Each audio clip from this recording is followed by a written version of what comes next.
Chapter 67. Xiao Lu's body was torn in half, and his internal organs were scattered all over the ground. The two halves of his body were badly mutilated. The chest of the fire ability user was torn open, revealing his broken bones and internal organs. The young man who was kicked away by Yan Hanqing was even more miserable.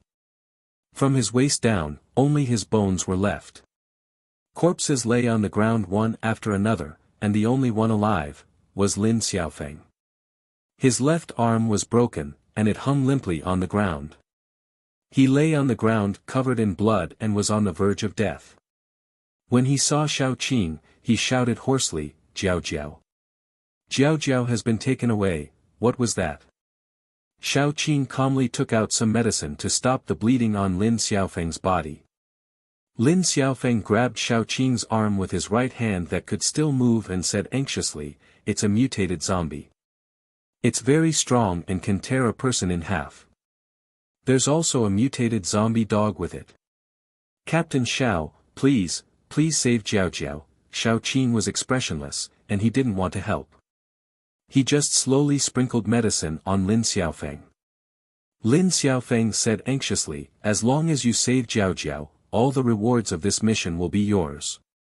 If you die here, the rewards will be ours when we go back," Shao Qing said expressionlessly. "Not only that, as long as you save Jiao Jiao, all my assets will be yours." Lin Xiaofeng's tears fell from the corners of his eyes. Not only his teammates, but he also thought too highly of himself. That was why he fell so heavily. Qing Jiao was his childhood sweetheart, and also his lover. They had been together since the apocalypse, and they had supported each other. However, they fell in this place. His brothers were all dead, and even Qing Jiao's fate was unknown. "Why?" Shao Qing asked with confusion. "I thought you would beg me to take you out of this city." After all, she was taken away by a zombie. Even if she didn't die, she would become a zombie. "I love her." Lin Xiaofeng's glasses were nowhere to be seen. He clutched Shao Qing's arm tightly, and his voice was extremely hoarse. "Han Qing, you guys take Captain Lin to the car first. I'll look around and see if I can find Qing Jiao." Shao Qing let go of Lin Xiaofeng and prepared to check it out. She didn't think that Qing Jiao was still alive. After all, not all zombies were like her and Dai, who caught a living person and kept them alive. She wanted to search around and let Lin Xiaofeng owe her a favor. If she could find Qing Jiao's body and bring it back, it would be even better. She didn't let Lin Xiaofeng down. Dai followed Shao Qing without hesitation. He had become Shao Qing's little tail. Wherever Shao Qing went, he had to follow. He didn't want to be separated from Shao Qing for even a moment. Even if Shao Qing disappeared from his sight for more than a certain amount of time, he would go crazy. Shao Qing also knew Dai's habits, so she took Dai and went in the direction that Lin Xiaofeng said.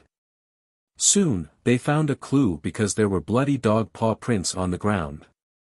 Shao Qing and Dai started to search along the bloody dog paw prints.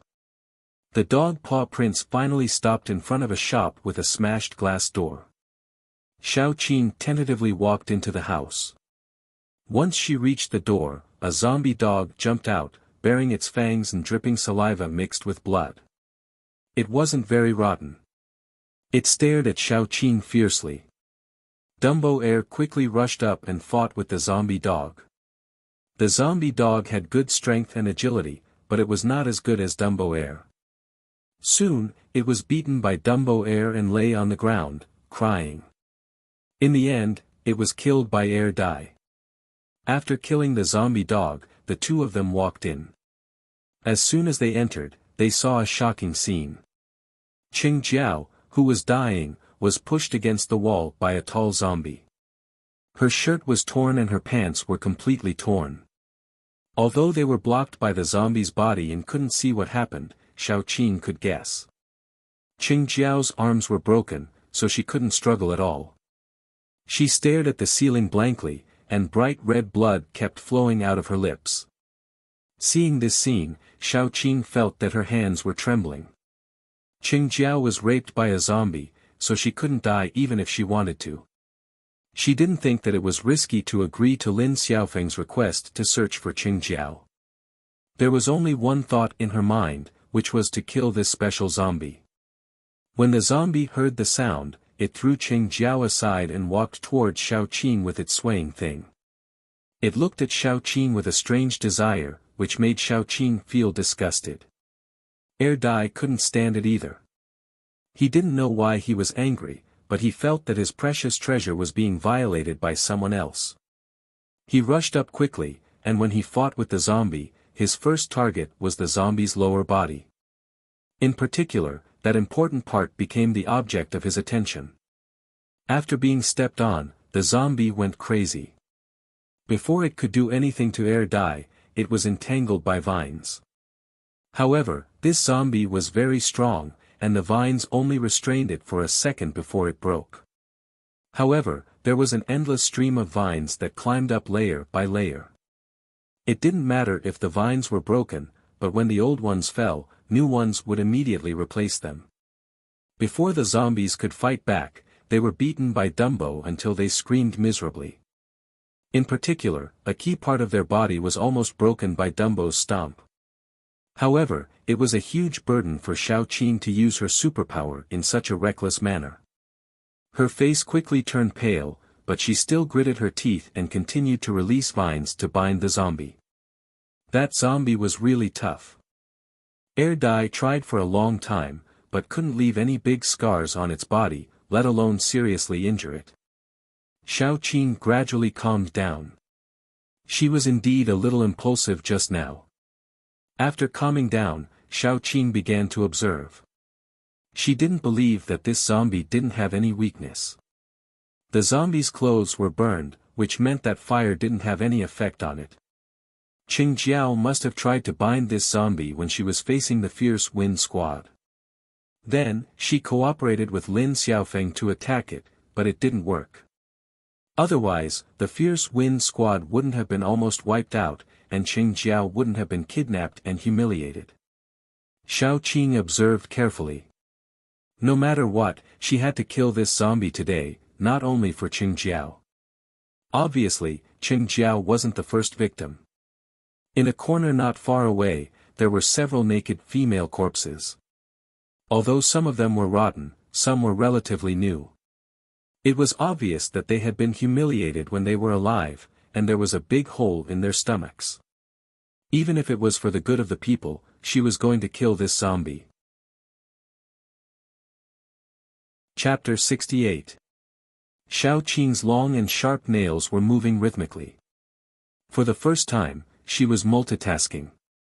On one hand, she was using vines to bind the zombie. On the other hand, she was rushing forward. Together with Dai, they were fighting the zombie.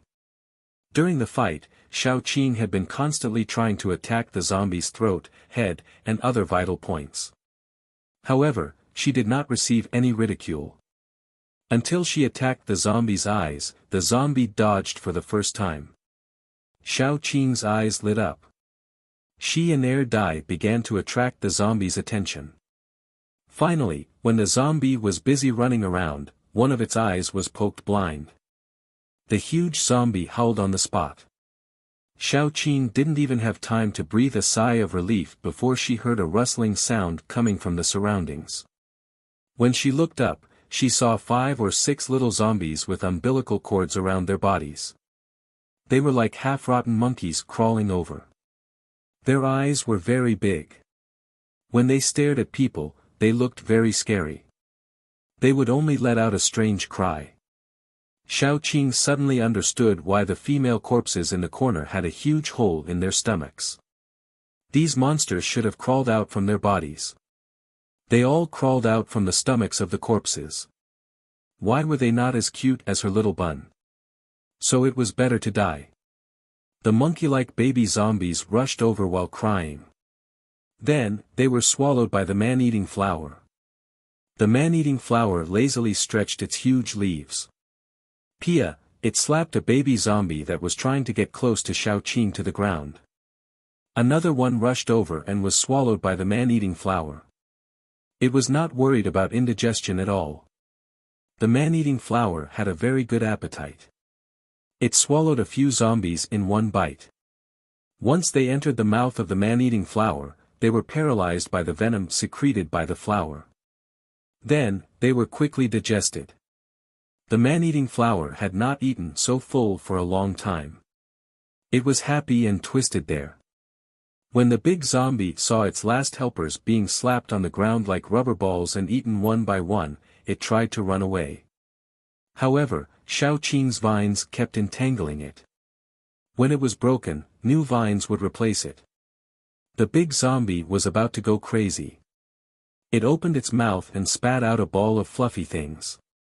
When that thing came out, it drilled into Shao Qing and Air Dai's bodies. Although Shao Qing was prepared, she still could not block it completely. She gritted her teeth and jumped on the zombie's back. At the same time, the vines crazily wrapped around it. Air Dai also rushed over and hugged the zombie. Shao Qing held the military knife and fiercely stabbed it into the zombie's eye socket. Stab after stab, black blood mixed with the ruptured eyeball sputtered out, causing the zombie to continuously howl as if it had gone crazy. Shao Qing had already felt that something was growing and spreading in her body. It was the same feeling as if she had planted a seed in someone else's body. The moment it exploded, the body was full of plants. She knew that she could not waste a minute. She fiercely stabbed into the zombie's eye socket. The tip of the knife pierced through the back of the zombie's head. Again and again, the back of its head was poked into a hornet's nest. The last zombie was dead, but it was still fixed in place by the vines and Air Dai. Shao Qing stabbed it until its head was full of holes. Then Shao Qing kicked its body away. She grabbed Air Dai and stuck her hand into Air Dai's abdomen. Air Dai did not resist at all. It just stared at Shao Qing with its big eyes and let Shao Qing search inside its abdomen. Shao Qing searched for a while and suddenly pulled her hand out. Then, she pulled out a thin mass of daughter. This kind of plant was like a vine. It used a vine-like structure to climb on other plants. Then, it would extend sharp thorns from the parts of the plant that were in contact with the plant. It would pierce the plant's epidermis and absorb nutrients for its own growth. In the end, the plant that it climbed on would gradually die due to lack of nutrients. Then, it would look for other plants to climb on. In short, it was a very disgusting plant. After that mass of daughter was pulled out, more daughter started to grow in Air Dai's body. Shao Qing gritted her teeth. She cut a wound on her wrist with the military knife and stabbed it into Air Dai's abdomen again. As expected, the seeds of the daughter climbed into Shao Qing's body through the wound. Air Dai suddenly grabbed Shao Qing's arm and tried to pull it out. He should have sensed Shao Qing's thoughts. Shao Qing grabbed Air Dai's hand and said, "Don't move. I have a wood power. I have a way to deal with them. Don't pull it. It hurts." Air Dai froze. He didn't know what to do and didn't dare to move. It was as if he didn't notice that there was a hole in his abdomen. All he could think about was the wound on Shao Qing's hand. When Air Dai's body was clear of the daughter, Shao Qing let out a sigh of relief. She pulled her hand out and pushed Air Dai. "Go check on Qing Jiao. I'll see if I can get rid of it." Air Dai didn't move. He squatted down and looked at Shao Qing without blinking. He was very stubborn, especially when it came to the issue of leaving Shao Qing. He was as stubborn as a bull. Even Shao Qing couldn't persuade him. Shao Qing had to give up. She endured the pain of her internal organs being pierced by the daughter. She started to communicate with the daughter with her wood power. These daughters had lost their master, so they multiplied and grew without any scruples. Shao Qing's wood elemental energy was loved by all plants in the world, and the daughters were no exception. At the very beginning, they tentatively came in contact with the wood elemental energy, then began to unscrupulously extend their bodies towards the wood elemental energy. When they had almost wrapped the wood power into a ball, Xiaoqing activated her power again. She wrapped a ball of energy around the daughter and attacked it from the inside. Xiaoqing wanted to get rid of the daughter directly. However, she found that they were very stubborn. They kept growing and multiplying. At this rate, it would take Xiaoqing about a month to get rid of them. In the end, Xiaoqing gave up. She directly tamed the daughter. After all, she hadn't found a third mutant plant after upgrading. Although the daughter didn't have much effect on zombies, it was very useful against humans. 1 or 2 daughter seeds were too small. People wouldn't be able to find them if they didn't know about their existence. It was a must-have for traveling and killing people. After taming the daughter, Xiaoqing's face was terribly pale. She walked to Qingjiao. Qingjiao had already used her broken right hand to put her left hand back to its original position. The clicking sounds were particularly frightening. "Are you okay?" Xiaoqing asked softly. Qingjiao's voice was hoarse. "Lend me a knife." Chapter 69. Xiaoqing didn't say anything and silently carried Qingjiao back. When they got back, Qingjiao was already asleep. Lin Xiaofeng had been holding on until he saw Xiaoqing carrying Qingjiao back. Then, he closed his eyes to rest. He was already at his limit and had been holding on. When Lin Xiaofeng woke up, he found that his car was shaking. When he turned his head, he could see Qingjiao's pale face and her bandaged stomach. He didn't see any big wounds on her body. He relaxed immediately and the wounds all over his body started to hurt. Xiaoqing was sitting in front of them. Hearing the sound, she turned her head. "Don't worry. Her body is seriously injured and she's mentally exhausted. I gave her some sleeping pills and let her sleep a little longer." "Thank you," Lin Xiaofeng said sincerely. Xiaoqing curled her lips slightly and said with a little evil tone, "You really love her. She and I were childhood sweethearts. We grew up together.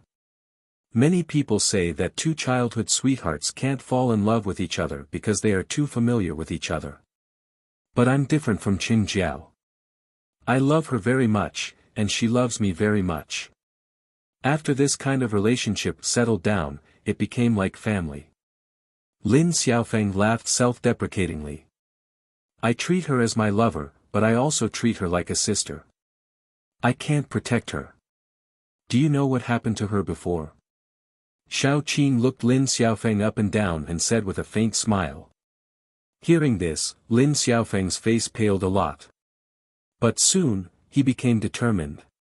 "No matter what happened to her, it's all in the past. I will comfort her and heal her inner wounds." Xiaoqing didn't say anything else. She turned around lazily with her back facing Lin Xiaofeng. "Don't forget your previous promise." "Don't worry."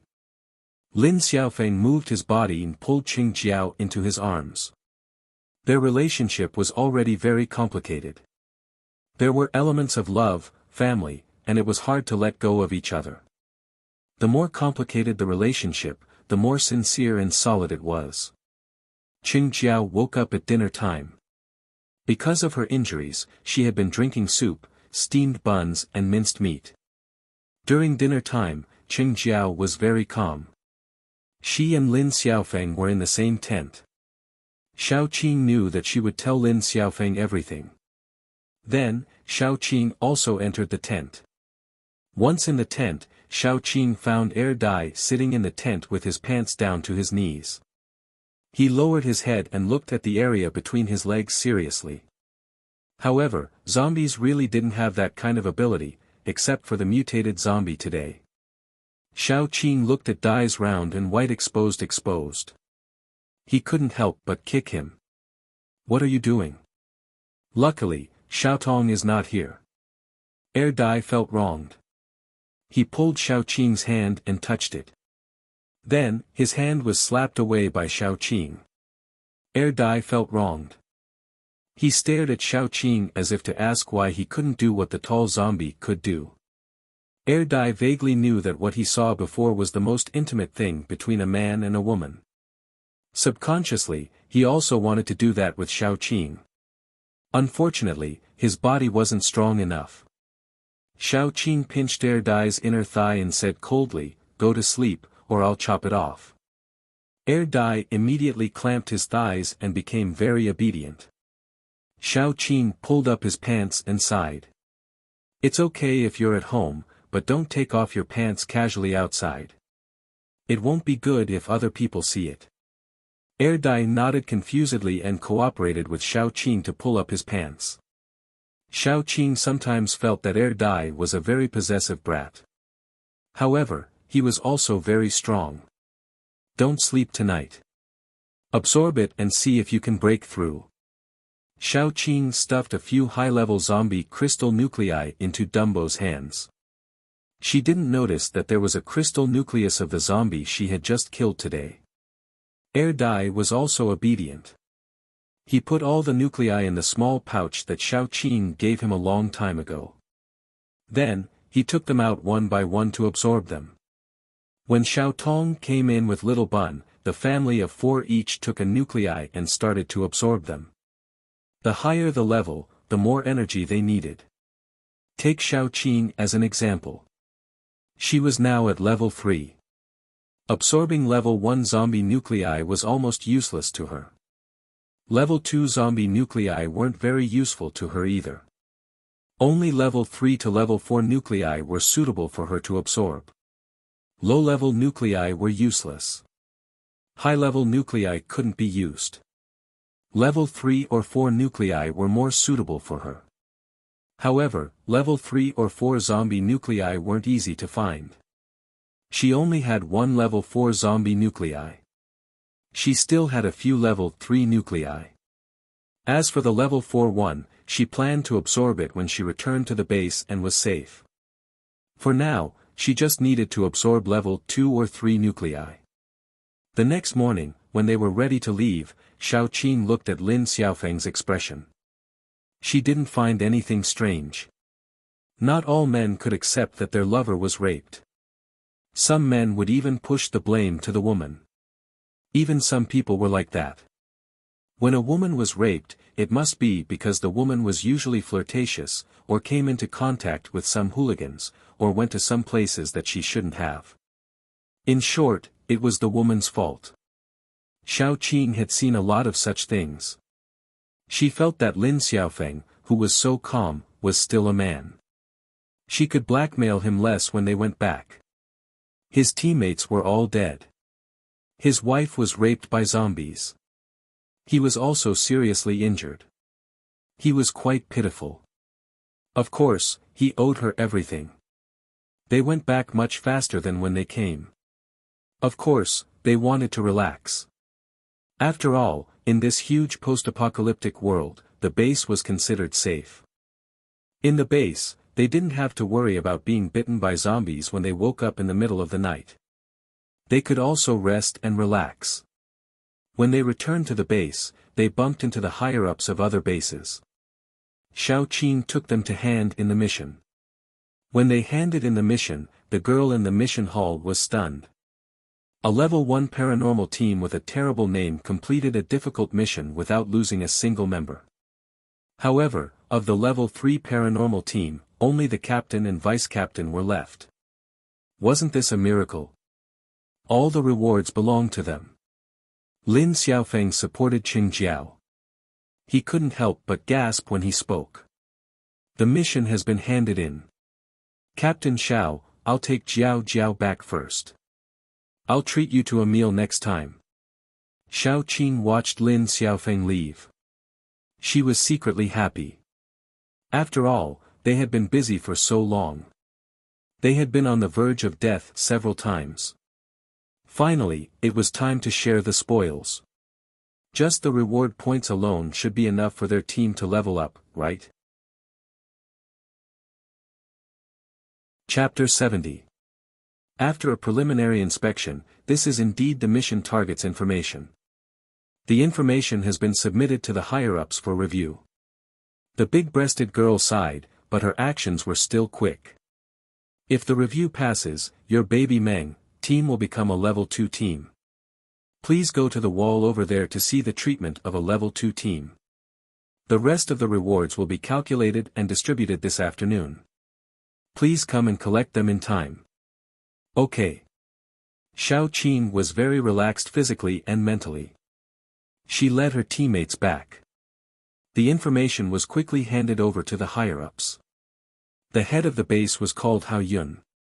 When the news was handed over, he was receiving the higher-ups from the Jiangbei survivor base.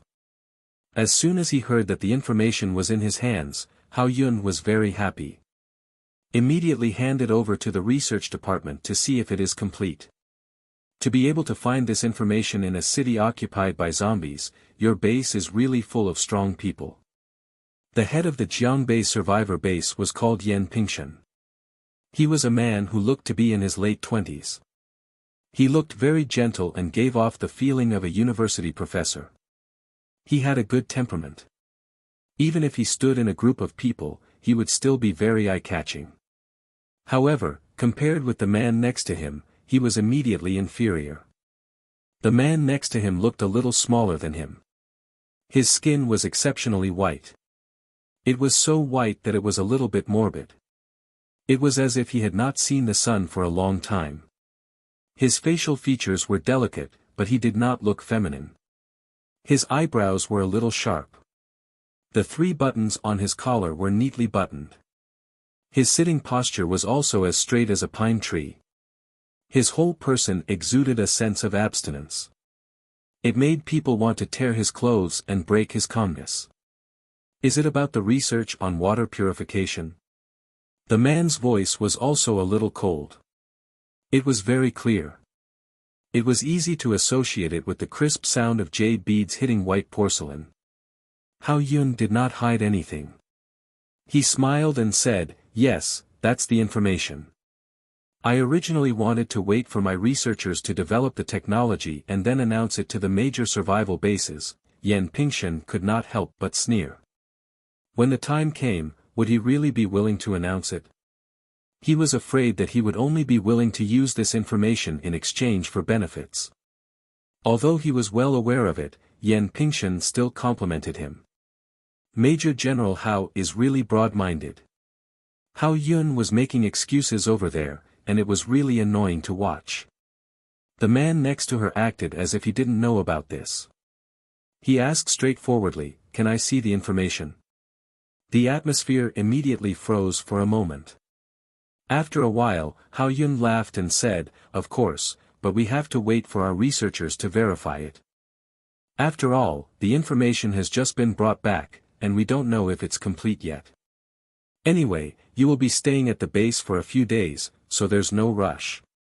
He nodded stiffly. After dinner, they returned to their resting area. Yan Pingshan said helplessly, "Ah Shen, what did I tell you before we came? Don't talk." The man thought for a moment and then said with a serious face, "You actually told me not to speak." Yan Pingshan was so angry that he wanted to laugh. "Do you know that I almost fell out with that narrow-minded Hao Yun today? You even told me not to speak." There was no expression on the man's face, but his eyes flashed with innocence. "You told me not to talk." Yan Pingshan was speechless. "I'm so angry because of you." "Sigh, forget it. I've already said it. That's it." Yan Pingshan waved his hand helplessly. At this time, he didn't have any dignity to speak of. He carefully reminded, "Meng Shen, you must remember. When I don't tell you to speak, you must not speak." The man named Meng Shen nodded and then sat at the table without speaking. Yan Pingshan couldn't help but walk around. "We must get the information on the water purification. Otherwise, Hao Yun will definitely use it to threaten us in the future and gain some benefits. We can't do anything to Hao Yun. Maybe we can go and see the people who brought the information back. Maybe they have a backup." Meng Shen took a sip of water and looked at him without blinking. Yan Pingshan was in a bad mood. He slammed the table. "Why didn't you say a word when you should have spoken? Meng Shen looked at the ripples in the cup and said slowly, "You didn't tell me to speak." Yan Pingshan was speechless. "I give up." Meng Shen paused for a moment and then said, "Oh." Yan Pingshan was completely worn out. He muttered to himself, "We should first check which team brought the information back. Then we can contact them in private." No, Hao Yun will be suspicious." Meng Shen slowly put down the teacup and said, Baby Meng. Your cousin. Isn't he dead?" Yan Pingshan was stunned for a moment and didn't react. Meng Shen was also led astray by his thoughts. He said, "The team of ability users is called Baby Meng." Yan Pingshan finally reacted. He rolled his eyes without caring about his image. Why do they have such a name? This team leader must be a woman. Speaking of which, how did you know? When the girl came to deliver the information, I saw them. Baby Meng and Fierce Wind. Meng Shen said honestly. It's easy now that we have a name. Yan Pingshan touched his chin. Next, we have to think about how to get close to them. While they were thinking about how to get close to them, the other side was dividing the loot. All the zombie crystals were poured out and piled up into a small hill 1 meter high. There was even a sharp point. Shao Qing divided all the crystal stones into 6 piles, 1 for each of them. You can keep them however you want. I heard that zombie nuclei have become the most common currency when I came back. No matter if it's between bases or between ordinary people, these nuclei are almost all used. You can absorb them or spend them. You can do whatever you want with them. No one declined. They all put away their share and went home to eat. In the afternoon, they still had to collect their spoils of war. At that time, it would be time for them to split the loot. Shao Qing estimated that they would all become millionaires when they returned from this trip. After Yan Hanqing and the others went back to their room, Shao Qing brought the few brats into the room to eat.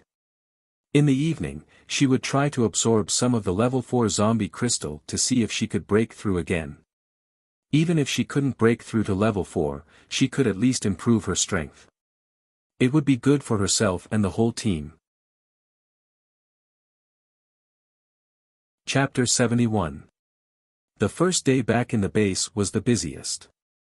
Sharing the loot took a lot of time. Lin Xiaofeng also sent people to deliver a lot of food and zombie crystals, not to mention other miscellaneous things.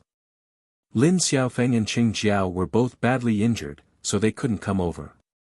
They sent people to tell Shao Qing that they owed her a favor, and that if she needed anything, she should tell him. As long as he could do it, he wouldn't refuse. When they were sharing the loot, Gu Panpan still didn't understand. Sister Qing, why did you save him at that time? I don't like the whole team. Pan, you need to think about the long term. Shao Qing rubbed Gu Panpan's head. If the Fierce Wind squad had all died there, our squad would really be the ones who stood out when we returned to the base, the kind that would soar into the sky. In the future, no other squad of ability users would dare to team up with us. They would think, if a level 1 ability user squad didn't suffer a single casualty while a level 3 ability user squad was completely wiped out, then what did this level 1 ability user squad rely on to come back alive? We have the strength. Gu Panpan was very confused. They don't know. Shao Qing chuckled and said, they will think that we climbed out of the base by stepping on Lin Xiaofeng's dead bodies. Of course, they will be wary of us in the future. Of course, the most important thing is that as the leader of a level 3 squad, Lin Xiaofeng must be filthy rich. You see, if he dies, how much can we take? If he's alive, we can take more. Gu Panpan nodded with starry eyes and said, I understand, Sister Qing. Let's move everything back. Come to my place for dinner tonight. Shao Qing patted Gu Panpan and prepared to go out to see if there were any fresh vegetables and fruits.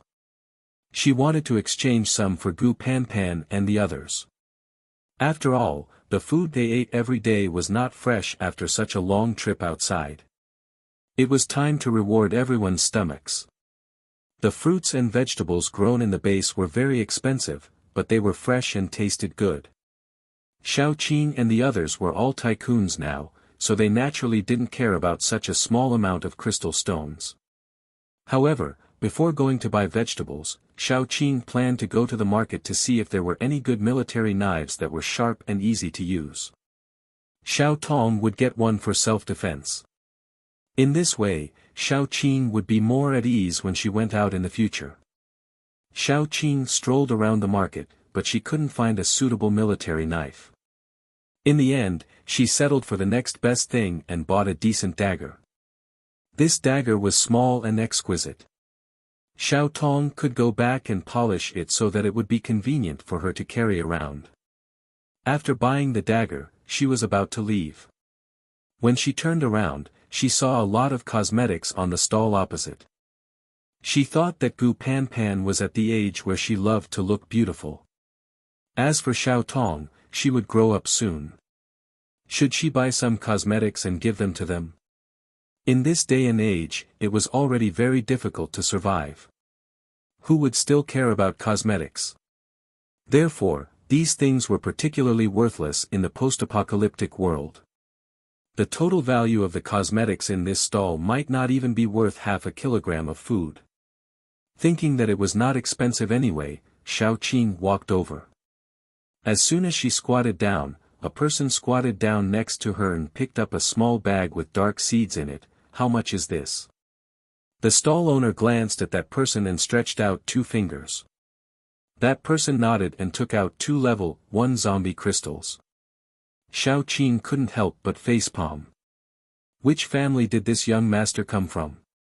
It seemed that he was well protected in the post-apocalyptic world. How could he be so stupid? However, she didn't want to remind him. She would be hated for ruining other people's business. Besides, she didn't know this person. Meng Shen gave the crystals to the stall owner. When he picked up the seeds, he was very happy. Most of the seeds were grain crops in the north. They were rarely seen in the south. Now that the post-apocalyptic climate was strange, he wanted to take them back and try planting them. If they could be planted, he could ask the base to buy a lot of seeds back. They would have enough to eat next year.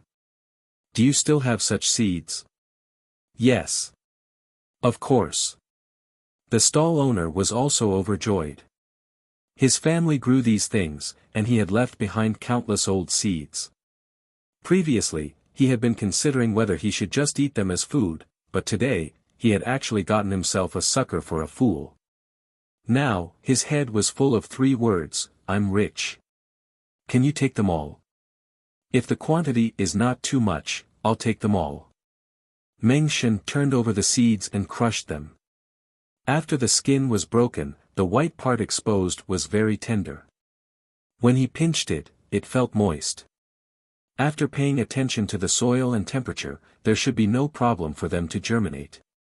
The only thing to worry about was whether they could bear fruit. If he took more seeds back, he could test it a few more times.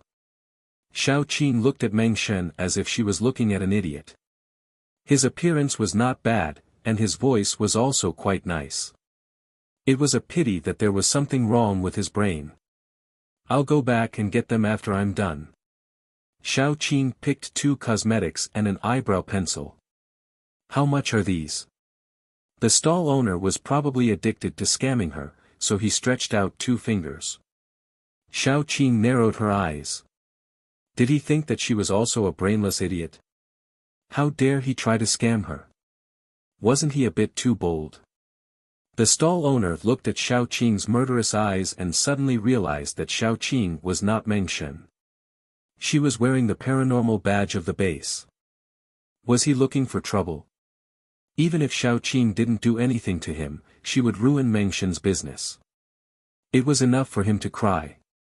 He didn't dare to take revenge. So the stall owner hurriedly said, I don't want any crystal stones. How can I take your crystal stones for these things? Just give me something to eat. Xiaoqing gave him half a pack of compressed biscuits.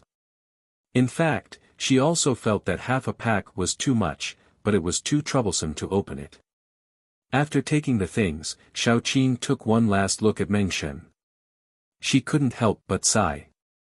How could a good-looking person be retarded? Sure enough, God opened a window for you and closed the door for you. Meng Shen didn't understand why he was being stared at. In the end, he didn't pay much attention to it. He followed the stall owner to get the seeds. The stall owner closed the stall and stopped doing business. He happily took Meng Shen back to get the seeds. Xiaoqing returned home and gave the seeds to Gu Panpan and Xiao Tong.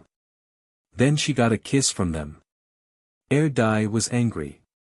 He pulled Xiao Tong away and pulled Gu Panpan away. He leaned over and kissed Xiaoqing's left cheek and Xiaoqing's right cheek. He was satisfied when he covered the marks left by Gu Panpan and Xiao Tong. Xiaoqing. Chapter 72. After splitting the loot, they went back to their own homes to sleep in satisfaction. On the other side, they had just found some clues. Yan Pingshan flipped through the list again and again, and then muttered with a little doubt, this whatever baby Meng metahuman team doesn't even have a single dead person. I took a look at this name list, there are people in their teens and a few years old. If I didn't know beforehand that they were a team of metahumans, I would have thought that they were more like square dancers. Meng Shen stood at the side and didn't say a word. In the afternoon, he brought back a bunch of seeds, and then he was scolded by Yan Pingshan. This bunch of seeds couldn't even be used on a single zombie crystal nucleus, but Meng Shen had used more than 10 of them. Even if his family was rich, he couldn't afford to lose like this. Yan Pingshan was so angry that he cried out in pain, holding his chest for the entire afternoon. However, Meng Shen just looked at him with an especially innocent gaze, as if he had done something unforgivable. Yan Pingshan was even angrier.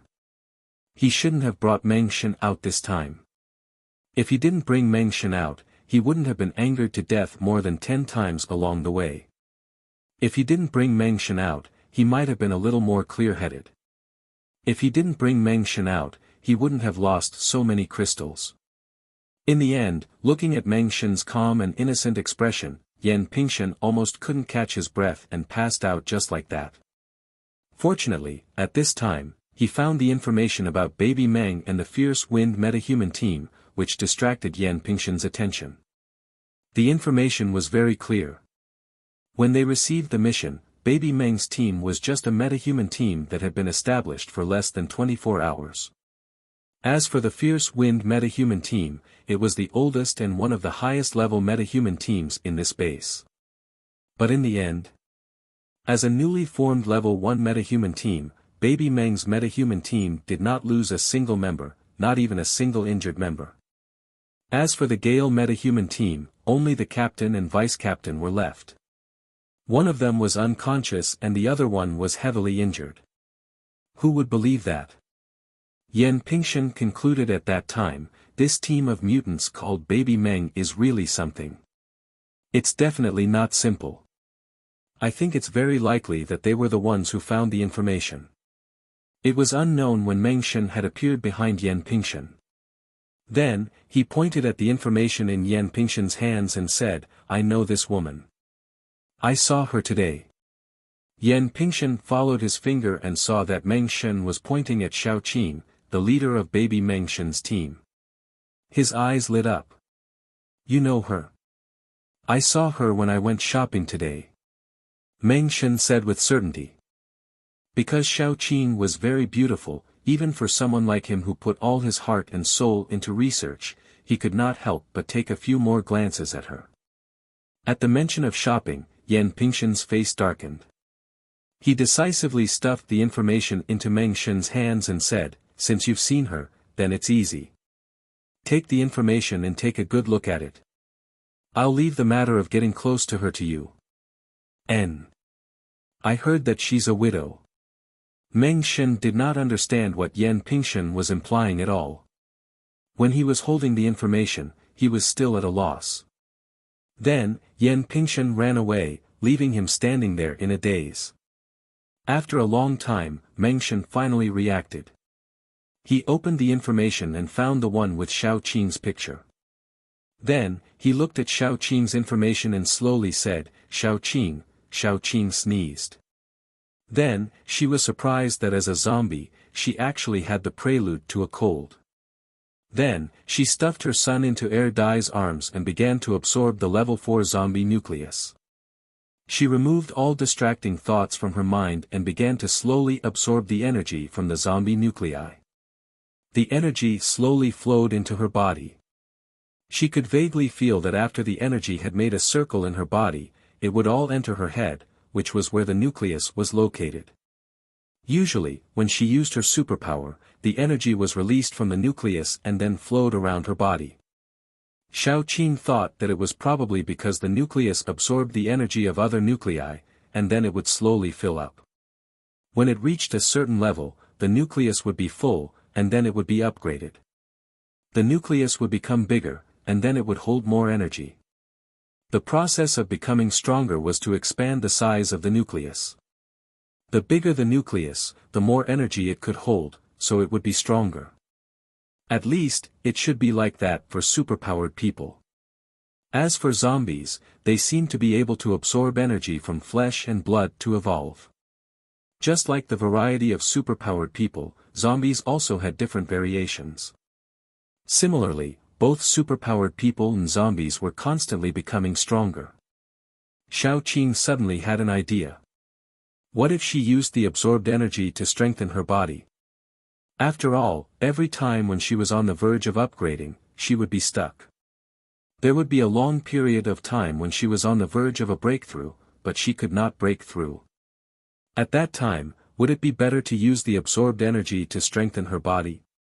After all, when she was on the verge of a breakthrough, most of the absorbed energy couldn't be contained by the nucleus. It would either be used or scattered, which was very wasteful. Only a small part of it would be used to slowly expand the capacity of the nucleus. This idea went round and round in Xiao Qing's mind, and it kept tempting her. In the end, Xiao Qing decided to give it a try. She didn't use the level 4 nucleus stone, but took out a level 1 zombie nucleus stone. She tried to absorb it into her body, but the energy involuntarily circulated in her body, and then it entered the nucleus in her head. Xiao Qing tried several times, but the result was the same. The energy would enter the nucleus by itself. She suddenly felt a little discouraged. She even considered if she should first absorb the level 4 nucleus stone to see if she could reach the edge of a breakthrough, and then try again. Would it be easier that way? But she gave up, and decided to try a few more times. After absorbing dozens of level 1 zombie nucleus stones, Xiao Qing had a little grasp of the rhythm. She thought for a moment. When the energy was transferred out of the nucleus, it would be obedient to her, but when it was just absorbed into her body, it was not obedient at all. The reason was very likely that after the energy entered her nucleus, it would be assimilated and then imprinted with her spirit mark. Spirit was an illusory thing. Only psychic paranormals like Xiao Tong could truly control it. Xiao Qing tried again and again, but failed again and again. When the sky was about to turn white, she felt her spirit power for the first time. This was already a big progress. Xiao Qing breathed a sigh of relief. She took out the level 4 nucleus stone and absorbed it for a while, preparing to wait until night to fight again. Chapter 73. By the time Xiao Qing finished packing, it was already dawn. She yawned and prepared to set up her stall. She had harvested too many things in the past 2 days, so it was better to sell them. She would feel more at ease if she exchanged them for zombie nuclei. In addition, she was going to buy some higher-level zombie nuclei. Regardless of whether they came to sell or not, she would still get some. Anyway, she didn't lack food now, and there weren't many people in her family who ate food. She only had Xiao Tong and half a little bun, so she might as well use them to exchange for some nuclei. Xiao Qing first went to find Yan Hanqing and asked Yan Hanqing to take care of her family. Then, she went to set up her stall. The good spots in the stall had been taken by others. Xiao Qing didn't mind. She found a corner, set up her stall, and began to absorb the crystals and improve her spiritual power. When it was almost noon, Xiao Qing suddenly noticed that someone stopped in front of her stall. Xiao Qing opened her eyes and found that the person squatting in front of her stall was none other than the stupid rich guy she met yesterday. Xiao Qing immediately perked up, and 4 words immediately appeared in her mind: too much money makes people stupid. Thinking of this, her expression immediately became much gentler. Is there anything you need? You can take a look. I have quite a lot of things here. Meng Shen was a little embarrassed by Xiao Qing's gentle look. He flipped through the things in the stall, but his mind was thinking about how to strike up a conversation with Xiao Qing. If he suddenly said that he wanted to get to know her, would it make her think that he was a hooligan? What if Xiao Qing rejected him? What if Xiao Qing thought that he wasn't a good person and was wary of him? Meng Shen thought a lot. His hands unconsciously turned over, and then he felt that he had caught something. He looked down and found that he was holding Xiao Qing's foot. Meng Shen, Xiao Qing. Meng Shen quickly loosened his grip. I'm sorry, I didn't do it on purpose. I was distracted. Xiao Qing silently withdrew her foot. Her face suddenly changed from gentle to expressionless. Is there anything you like? Meng Shen saw the look on her face that said, if you don't have it, hurry up and leave. He really wanted to apologize, but after thinking for a long time, he picked up something and said, yes.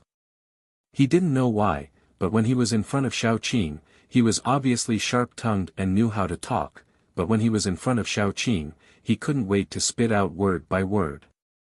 The moment he picked it up, Meng Shen regretted it, because it was an unopened pack of sanitary pads. Xiao Qing's heart collapsed. She had met a pervert. Actually, Meng Shen was here to flirt with her, right? Meng Shen subconsciously loosened his grip, but in the next second, he took the thing back and said in a very sincere tone, I bought it for my friend. Xiao Qing silently stretched out a finger. Meng Shen took out a crystal and gave it to Xiao Qing. Sure enough, in his mind, crystals were like steel bulbs. They were priced at the same time. Xiao Qing, who originally wanted to chase him away, silently restrained herself. However, in her heart, she had already equated Meng Shen with a pervert. Meng Shen picked a few more things that he was really interested in. Then, he tried to chat with Xiao Qing. Your name is Xiao Qing, right? It's a very nice name. Xiao Qing smiled slightly, but in her heart, she thought, damn, he is really a pervert. He actually investigated my name. Meng Shen said again, my name is Meng Shen, not Meng Shen. Meng is Meng, and Shen is Shen. Xiao Qing, who didn't want to know his name, smiled slightly. Meng Shen was a little dispirited. He had lived in the laboratory for a long time. Although his IQ was high, his EQ was extremely low. He was the worst at dealing with people. Seeing that Xiao Qing obviously didn't want to communicate with him, Meng Shen couldn't help but feel a little discouraged. Fortunately, he was a very tenacious person. Soon, he cheered up. I saw your badge. Are you also a psychic? Xiao Qing nodded. I'm a wood psychic. Meng Shen dryly tried to find a topic. What a coincidence. I'm a spirit psychic. Xiao Qing couldn't help but twitch the corner of her mouth. If it was another psychic, she might really not want to talk to Meng Shen. Unfortunately, Meng Shen was a spirit psychic. Xiao Tong was also a spiritual type metahuman, and spiritual type metahumans were as rare as lightning type metahumans. Xiao Qing didn't have anything to help Xiao Tong, but now she had met another spiritual type metahuman. Xiao Qing, who had been cold, immediately became interested. You're a spirit psychic? Yes. Meng Shen smiled slightly. He had relatively few expressions and smiles, but when he smiled, he was particularly good-looking. His whole face glowed with a very attractive brilliance. Especially his slightly curved phoenix eyes. Even Xiao Qing was stunned for a moment. But soon, Meng Shen's smile disappeared, and he returned to his serious and somewhat abstinent appearance. Xiao Qing couldn't help but say, "I have a companion who's also a spirit psychic." What a coincidence. Meng Shen was also interested. There are very few spirit psychics. It's fate to meet one. Spirit psychics aren't easy to grasp and control. It's one of the more difficult types of psychics. I seem to have said a lot of nonsense. No, I like to hear it. Do you have any tricks? Xiao Qing smiled gently. Meng Shen immediately felt that he seemed to have a chance to strike up a conversation with Xiao Qing. He hurriedly revealed the way he practiced his spirit power. I often use my spirit power to try to pick up some things. At first, I start with small things like bowls and chopsticks. Then I slowly try to pick up bigger things. It's very useful for the growth of spirit power. Thank you. Xiao Qing wrote it down and returned a smile. Then she got some information about spirit power from Meng Shen. For example, spirit power was very strong, but at the same time, it was also very fragile. Once overdrawn or seriously injured, it was easy to become mentally retarded. Therefore, when spirit psychics were relatively weak, they had to be protected as much as possible. When they grew to a certain level, they would be somewhat safe. If spirit psychics grew up, they would be very scary. They could kill people and zombies without leaving a trace. When she was almost done, Xiao Qing's face changed. Do you have anything else to buy? Meng Shen looked at the pile of things in his hand and then looked at the things on the stall. He silently shook his head. Then he heard Xiao Qing say coldly, "Then why don't you leave?" Meng Shen's heart broke at that moment. No matter how much he said, it couldn't change his image in Xiao Qing's mind, a pervert. Chapter 74. Meng Shen went back gloomily. Yan Pingshan had been waiting for him for a long time. When he saw him, he hurriedly asked, "How was it? Did you get anything?" Meng Shen put a pile of things on the ground, then said with a serious face, "Her name is Xiao Qing." And then? Yan Pingshan waited for a long time, then saw that Meng Shen was still looking at him with a serious face, but didn't want to continue. Meng Shen pointed at the pile of things on the ground, then sat down to drink water. Yan Pingshan was speechless. "That is to say, you went out and found out her name, and we knew it long ago. Why did you bring back a pile of junk? Tell me, how many crystal stones did you spend?" Yan Pingshan was prepared, but he was still surprised when Meng Shen pointed at him. "What? 5 crystal stones? You spent 5 crystal stones on this pile of junk?" Meng Shen said innocently, "No. I didn't spend 5. Then, when Yan Pingshan let out a sigh of relief, he said calmly, "It's 50. Yan Pingshan sat down on the ground. At that moment, he almost burst into tears. 50 crystal stones. He took the team of paranormals all the way from Jiangbei Survivor Base to S-City Survivor Base. How many crystal stones did he get? 50 crystal stones. What kind of wastrel was this? He couldn't take it out and beat him to death. Could he? You spent 50 crystal stones and found out her name? Yan Pingshan asked with a trembling voice. Meng Shen looked at Yan Pingshan sitting on the ground, trembling. He couldn't bear it. He thought carefully, then said, "She has a companion who is a psychic paranormal." Yan Pingshan propped himself up from the chair and sat down dispiritedly. "Did you talk about anything else? Like being friends or something?" Meng Shen shook his head, then said with a slightly livelier tone, "I made an appointment with her tomorrow." She didn't refuse. No one would refuse a sucker who came to their door. Yan Pingshan trembled and covered his heart, then said to himself, "Last night, how Yun treated me, why didn't I eat more? At least make up for the loss." Meng Shen didn't listen to Yan Pingshan's nagging. He was thinking about his own plan. I think if I talk to her a few more times, we should get familiar. I can feel that she is a very cautious girl, but she is a good person. She is a good girl. Why would she cheat you so many crystal stones if she is a good person? Wake up, young man. She just thinks that you're a fool with a lot of money and are easy to trick. However, Yan Pingshen didn't want to discourage Meng Shen. He organized his words, then said, in that case, you can talk to her tomorrow, but don't bring too many crystal stones tomorrow. Promise me, okay? Meng Shen nodded, then carried the pile of things into his room. He found a notebook and began to write down the tips of training psychic paranormal. His intuition told him that he could make her like him. Xiao Qing didn't manage to get more than a few high-grade zombie nuclei in one day.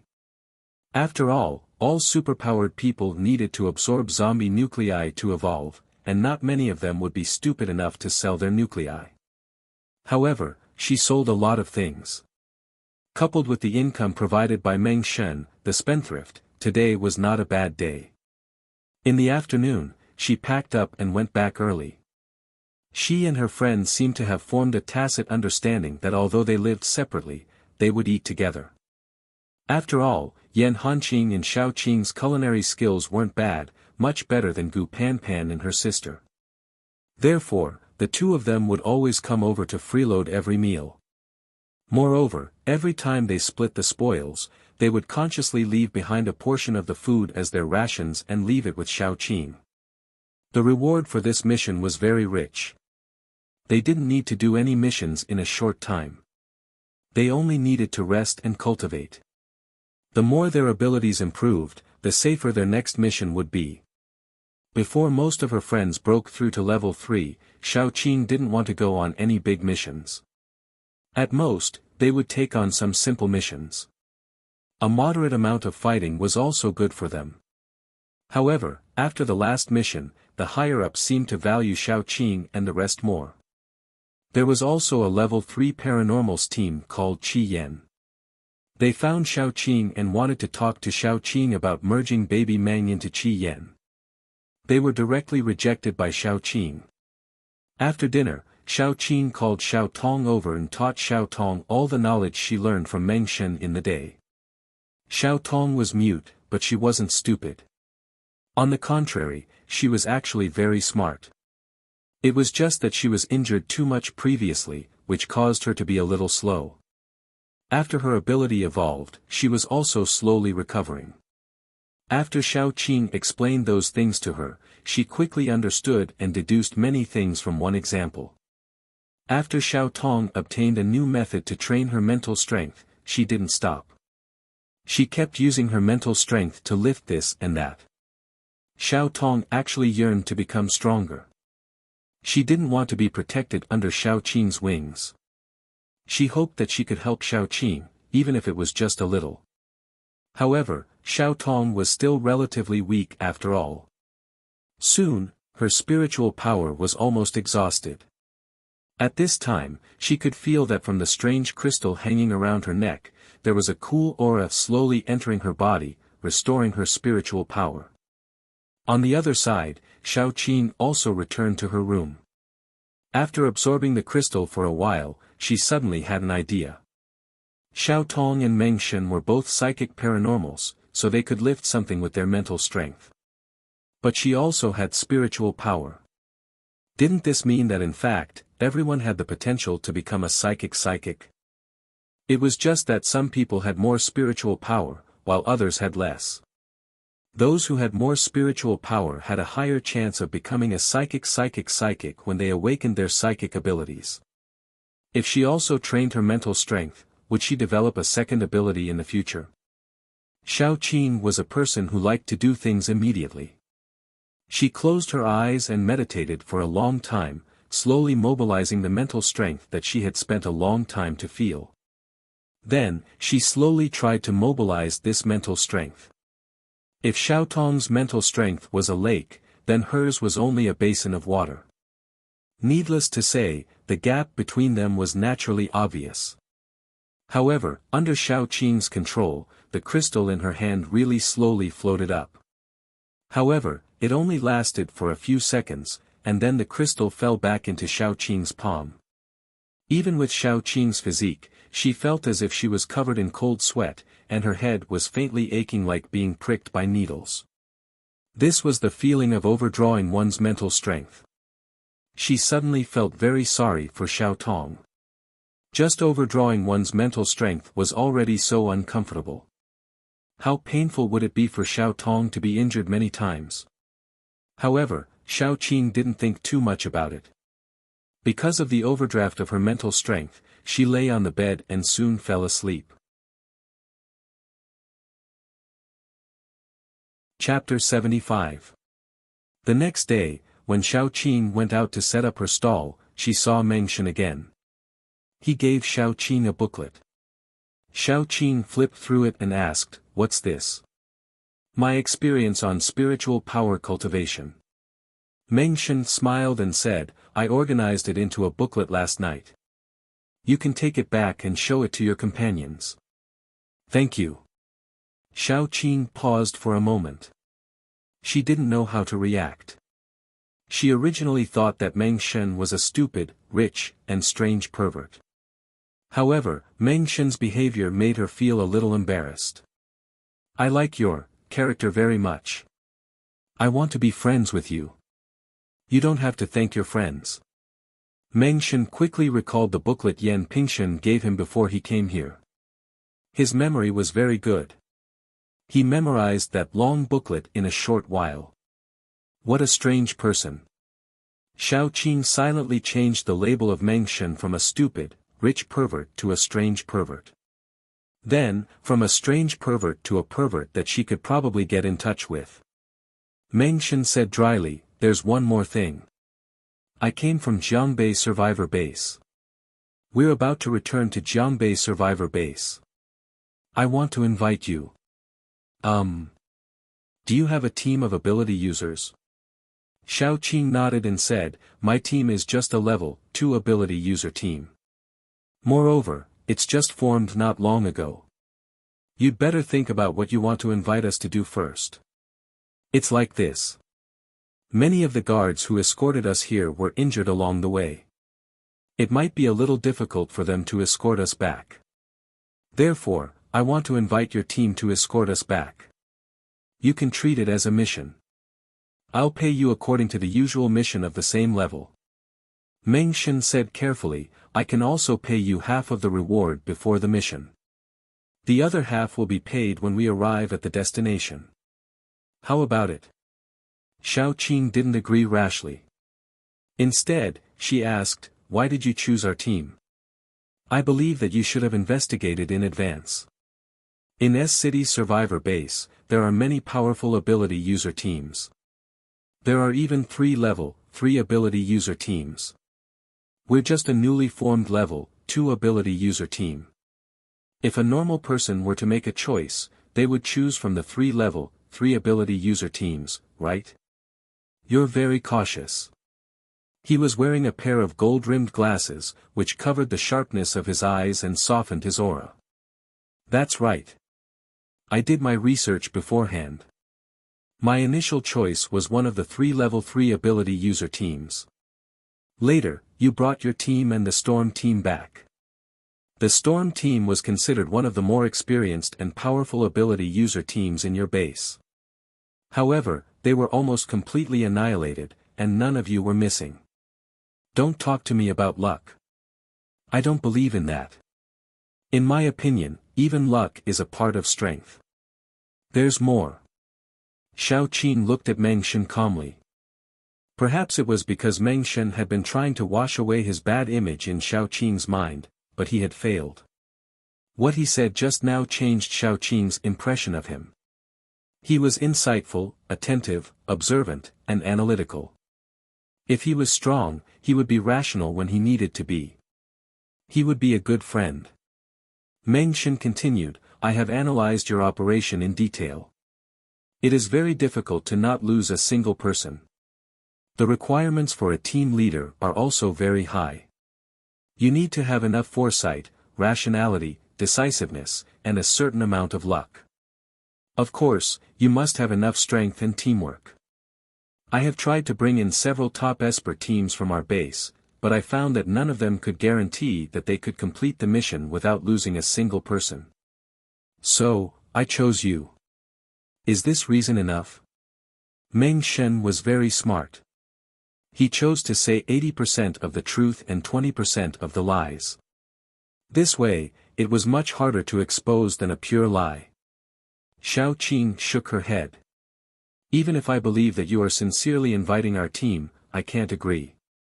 Why? Meng Shen frowned. We can discuss the reward. As you said before, I have enough foresight, rationality, and decisiveness. It is because of this that I choose to refuse. A wise person should learn to give up appropriately. This mission is very difficult. I can't guarantee that I won't lose any of my teammates because of this mission. This is the main reason why I refuse. Xiao Qin was very calm. My team is different from others. All my teammates are my family and the closest people to me. I can't accept losing even one of them. Meng Shen was anxious. Your thinking is very wrong.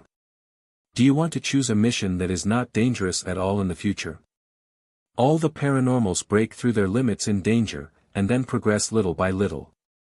You are protecting them like this, and also preventing them from becoming strong. Xiao Qing didn't explain anything. She just said lightly, I am a very strong person, so I must protect everyone under my wings.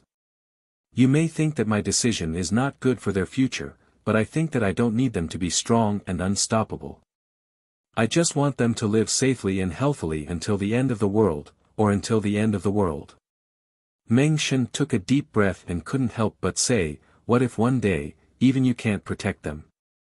If there comes a day when I am unable to protect them, it will definitely be because of my death. Before I die, I will make proper arrangements for everyone. If they are about to be humiliated, I will take the first step and kill them. We will die together. Xiao Qing curled her lips and said with a smile that was not a smile. Meng Shen opened his eyes wide. He had never seen someone like Xiao Qing. You are simply unreasonable, Xiao Qing smiled. Thank you for the compliment. Chapter 76. Yan Hanqing walked out of the kitchen with a big pot of chicken soup. He had a complicated look in his eyes. I stewed chicken for Xiao Tong and the others. Do you want to drink some? The chicken soup should be able to absorb the energy. Xiao Qing shook her head, all the food is useless to me. I have to spit it out after drinking it. It's too troublesome. You guys eat. I'll absorb the crystal stone for a while. When Xiao Qing was about to go in to absorb the crystal stone, Dai wanted to follow her. Then, Little Bun grabbed the corner of her clothes. When Xiao Qing closed the door, she saw Little Bun was still scratching Dai. Xiao Qing sighed again. She felt that she had sighed away all the anger in her life in the past 2 days. When she sat down to absorb the crystal stone, Xiao Qing was shocked. She was embarrassed and focused all her attention on the outside world. She didn't realize that she was only 1 step away from level 4. What did she do? How did it rise to almost level 4 in just one night? It was as if she had eaten a miracle pill. She inevitably thought of the discordant things last night. After calming down, Xiao Qing put aside those shameful things and began to think about it. To study this, she had to start from the source. First of all, why did Dai suddenly become like that? Although Dai was different from ordinary zombies, they had their own consciousness and intelligence. However, their bodies were similar to ordinary zombies. At least in that aspect, they were similar. If there wasn't any special reason, why did he suddenly become like that? This wasn't scientific. Xiao Qing thought carefully. She realized that she had only seen one zombie that was different in this aspect. It was the one that humiliated Qingjiao and was later cut into cucumber sauce. Thinking of this, Xiao Qing was suddenly enlightened. Because yesterday, she was still puzzled. She clearly remembered that she had an advanced zombie crystal stone, but she couldn't find it. It was very likely that she had given it to Air Dai by accident. Air Dai absorbed it without knowing, and that was why last night's incident happened. That was the only possibility. Otherwise, how could Air Dai suddenly become like that? Then what happened next was easy to deduce. It was very likely that this crystal caused some kind of mutation in Air Dai, and then he became like that. After she and Air Dai did that kind of thing, the energy of the crystal went through some kind of transformation, and a part of it entered her body. That zombie should be level 4, which meant that she and Air Dai shared a level 4 zombie crystal and some unspeakable energy, which led her to almost reach level 4. This was the most likely possibility. No matter what had happened was in the past. People had to look forward. At least the increase in strength now was a consolation. Xiao Qing used up a lot of energy last night, and it was time for her to replenish her energy. She took out the remaining level 4 zombie crystal stone, and then began to absorb it.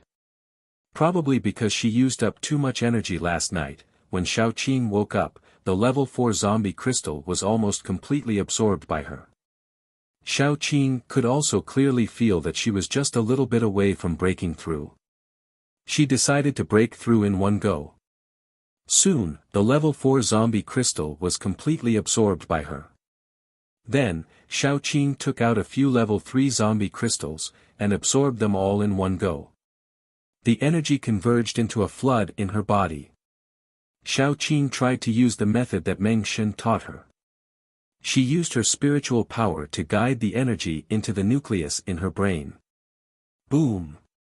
At that moment, Xiao Qing felt that her mind was like an explosion of fireworks, and then it went blank.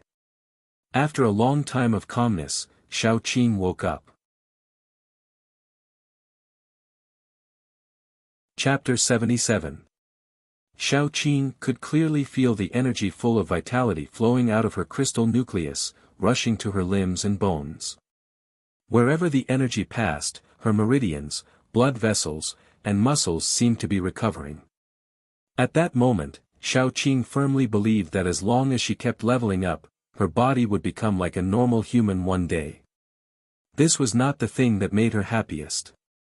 What made her happiest was that little Bun would have a chance to become a normal person in the future. Wasn't this what she had been pursuing? After calming down, Xiao Qing went out. It was almost afternoon, but Gu Panpan and the others were sitting on the sofa. As soon as they saw Xiao Qing come out, Air Dai came over, followed by Gu Panpan. "Sister, you finally came out. What's wrong?" Xiao Qing tore Air Dai off her body. Although Air Dai used to like to stick to her, Xiao Qing didn't feel guilty at that time.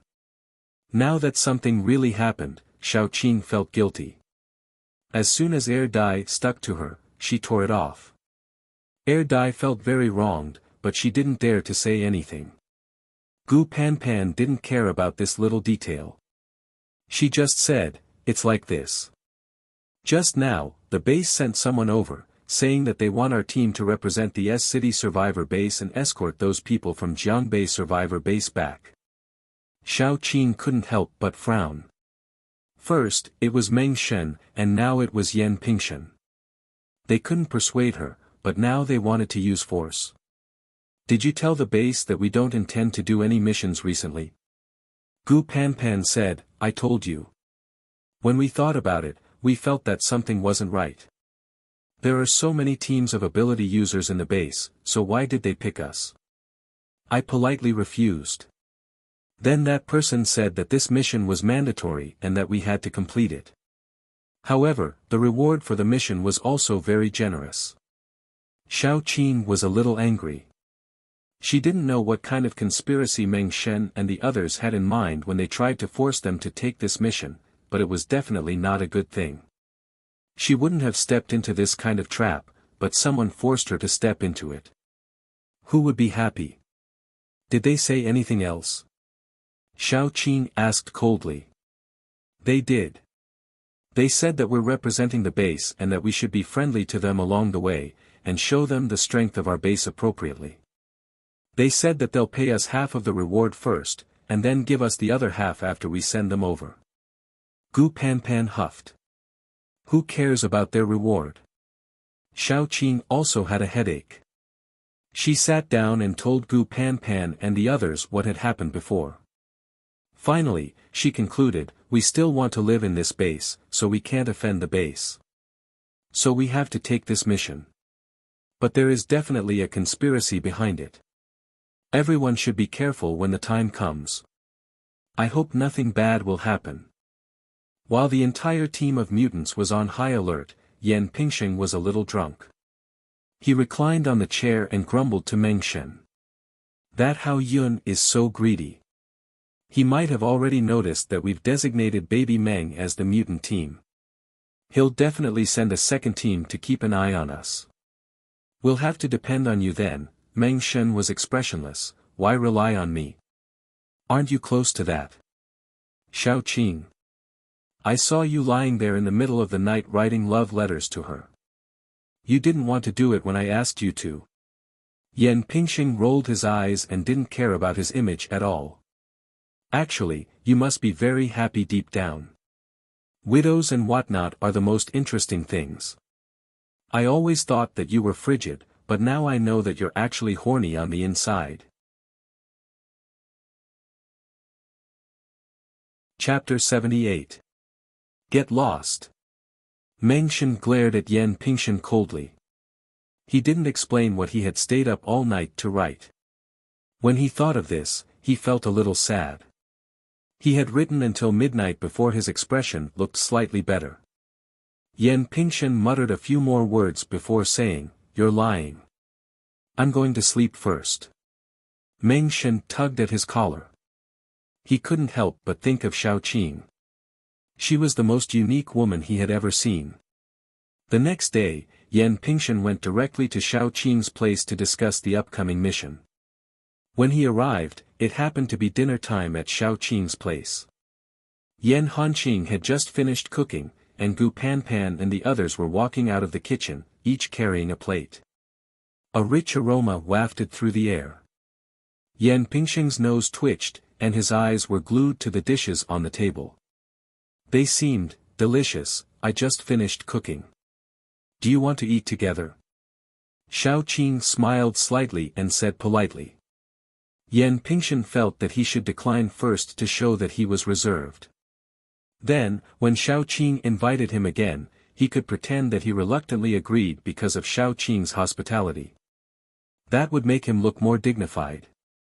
Thus, Yan Pingsheng waved his hand and said, How can I accept that? I've already eaten. You guys can eat. Xiao Qing nodded and said, Then we'll eat first. I'll go get you a glass of water. Yan Pingsheng was speechless. This wasn't the script. He looked at the plain water in front of him and then at the family eating happily. If he could turn back time, Yan Pingsheng would definitely go back to just a moment ago and then shamelessly say, That's great. It just so happens that I haven't eaten either. This was probably what it meant to be unsuccessfully pretentious. While Yan Hanqing and the others were eating, Xiao Qing walked over to Yan Pingsheng with a glass of water. May I know what brings you here? Yan Pingsheng collected his thoughts and said seriously, Of course, I want to talk to you about the next escort mission. I have to apologize to you first. I mentioned to S-City Base that we were short of manpower and wanted to borrow some people from S-City Survivor Base. Then, I mentioned you guys by the way. I didn't talk to you in advance and rashly proposed to choose you guys. It's my fault, please forgive me. Xiao Qing's heart was naturally full of anger, but she couldn't show it on the surface. That was why she deliberately made Yan Pingsheng suffer in these small matters.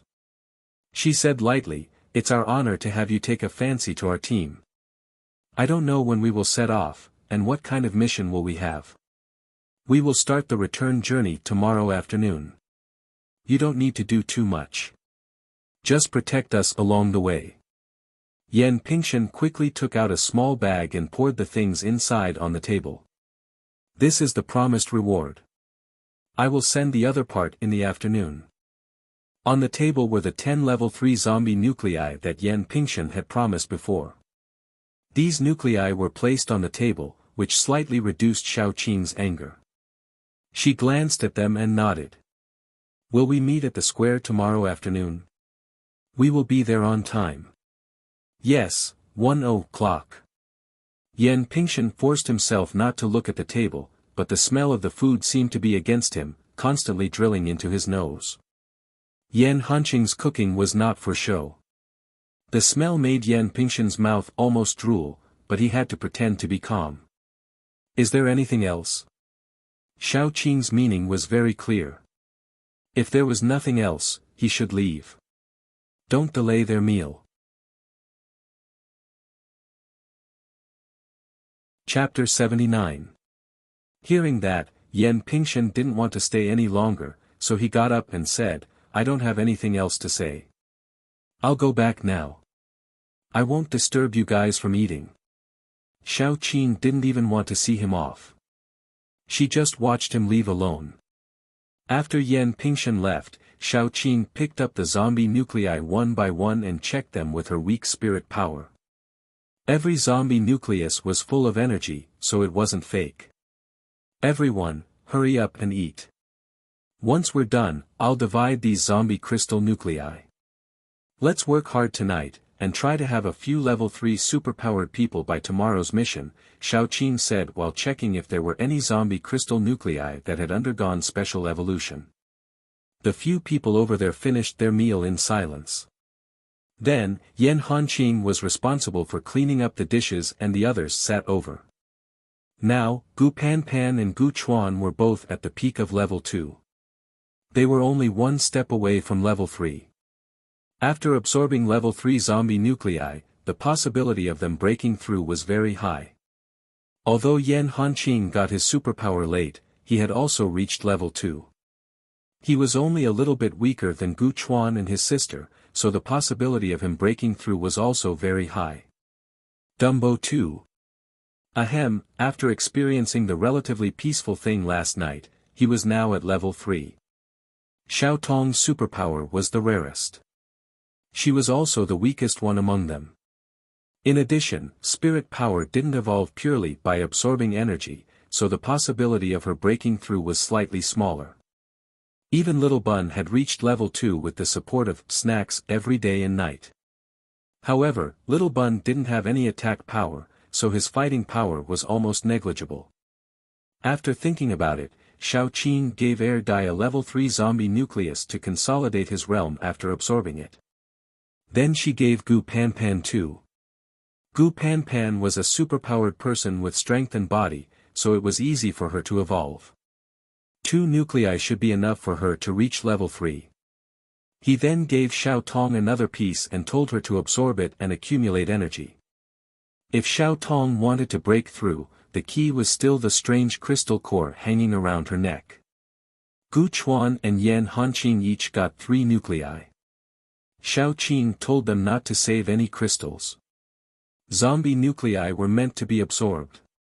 She told them to be sure to reach level 3 before tomorrow. This way, when everyone went out on a mission together, they would be more secure. 10 crystals were distributed like this. Then the group was driven away by Xiao Qing for closed-door training. After they all left, Little Bun crawled up to Xiao Qing's lap. He stared at Xiao Qing with his big round eyes and asked, "Is Dai Dai my new daddy?" Xiao Qing almost couldn't hold it in and stood up from the sofa. She choked and stared with her eyes wide open. "Baby, what did you say?" Little Bun hugged Xiao Qing's waist with grievance and whispered, "Mama's whole body is full of Dai Dai's smell." Mama also sleeps with Dai Dai. Xiao Qing's face was as red as a monkey's butt. Being told by her own son like this was simply shameful play. She wanted to find a hole to hide in. Little Bun lay in Xiao Qing's arms and stuck out his little butt. He said with a sobbing voice, "The book said that if there is a stepfather, there will be a stepmother. Then Mama will give birth to a baby and don't want me anymore. Is it true?" Xiao Qing immediately felt distressed. She picked up Little Bun and kissed his face. "Baby, I won't have a second baby in my life. You are my one and only. I don't want anyone but you. The little bun pouted and reached out to wrap his arms around Xiao Qing's neck, whispering, but Mama doesn't like Bao Bao anymore. Mama is so busy and doesn't sleep with Bao Bao anymore. I sleep with Tong Tong and play with Tong Tong. Mama doesn't talk to me much either. Chapter 80. From afar, she saw some familiar faces there. These familiar faces were none other than the Blazing Flame ability user team that wanted to merge Baby Meng into their ability user team back then. In the base, Jian ranked slightly higher than Fierce Wind, especially after Fierce Wind lost 6 or 7 members. Jian's captain was a fire paranormal, so the name of the paranormal team was based on the captain's special ability. Qi Yan was also the only third-level ability user team with a female captain. Qi Yan's captain was called Yen Ru. Back then, she had taken a fancy to Xiao Qing's ability and wanted to merge Baby Meng into their team. When the two teams stood together, the style was especially different. Everyone on Yen Ruru's team was fully equipped with weapons, looking especially stylish. On Xiao Qing's side, the captain was carrying the child, and there were 2 others who looked underage. Yen Hanqing was also carrying a bottle of soy sauce that he bought when he passed by the market. At first glance, it exuded a strong rustic aura. It was very down-to-earth. Anyway, the style of the two teams was completely different. Yen Ruru and Qing Jiao were somewhat similar. The difference was that Yen Ruru was more imposing, and it was obvious that she had a fiery temper. Yen Ruru couldn't help but twitch her mouth. Why did you bring the child out? Xiao Qing scratched Little Bun's chin. Call me auntie. Little Bun blinked his big eyes and gave a cute smile to Yen Ruru. Hello auntie, Yen Ruru's handsome face softened. So obedient, Xiao Qing said very seriously, I don't feel at ease leaving my son anywhere, so it's better to bring him along. Yen Ruru lowered her voice and said, but it's so dangerous outside. Why don't you hire someone to take care of him? There are many missions for ordinary people in the mission hall. If you're worried, I can introduce you to 2 more reliable ones. Xiao Qing shook her head. It's a little dangerous, but I'm not worried. If he's not in front of me, I won't feel at ease doing missions outside. More importantly, if I die, there will be no one to take care of him in the future. It's better for him to stay by my side and live and die together. Yen Ruru patted Xiao Qing's shoulder and didn't say anything else. She just said, don't affect the team. Xiao Qing nodded. At this time, Yen Pingshan's people came over. Yen Pingshan had mutants too, but some of them were injured on the way here and hadn't recovered yet. This was one of the reasons why they needed a team of mutants. 2 captains, nice to meet you. Yen Pingshan smiled and reached out his hand to shake hands with Xiao Qing and Yen Ruru. He was very gentlemanly when he was serious. Meng Shan also came over and shook hands with Xiao Qing. He slightly raised the corner of his mouth, and the curve of his smile was almost non-existent. I'm very happy that you agreed. Xiao Qing wanted to complain. If it weren't for the mandatory mission of the base, she would never have agreed to this mission. It was such a long road from S-City to Jiangbei Survivor Base. No one knew what would happen along the way. The danger and unpredictability were too high. Although she was disgusted, Xiao Qing's expression didn't change. She shook hands with Meng Shen. Then the captain of the mutant team in Jiangbei Survivor Base came over and asked, when are we leaving? The captain of the mutant team in Jiangbei was the only male captain of the 3 mutant teams. He looked very steady, so he should be a reliable person. We're leaving right away. Yen Pingshan waved his hand and then asked Xiao Qing with a smile, Captain Xiao, do you want to take our car? We can also catch up. Chapter 81. The corner of Xiao Qing's mouth twitched, and she decisively refused. Who wants to talk about old times with you? Yan Pingshan expressed his regret, but he didn't stop her. He knew that forcing Xiao Qing's team to carry out this mission had already made Xiao Qing very unhappy. Now was the time to increase her favorability. If he continued to pester her, her favorability would probably be infinitely negative. The first to leave the base was the Blaze Paranormal Team's vehicle, followed by the people from Jiangbei Survivor Base, and finally Xiao Qing's team. There were many vehicles transporting supplies in the Jiangbei Survivor Base. They were all covered with large tarpaulins, so they couldn't see what was inside. However, it was easy to understand that they must be trading goods with S-City Survivor Base. Jiangbei Survivor Base was a little bigger than S-City's Survivor Base in terms of size, and the number of people inside was also a little more. Moreover, Jiangbei Survivor Base was backed by a very long and wide river. The zombies on the other side of the river couldn't cross over, so it was a little safer than S-City's Survivor Base in terms of safety. However, after the apocalypse, the climate there was worse than here, so it was very difficult to grow vegetables in season. In this area, Jiangbei Survivor Base was inferior to S-City's Survivor Base.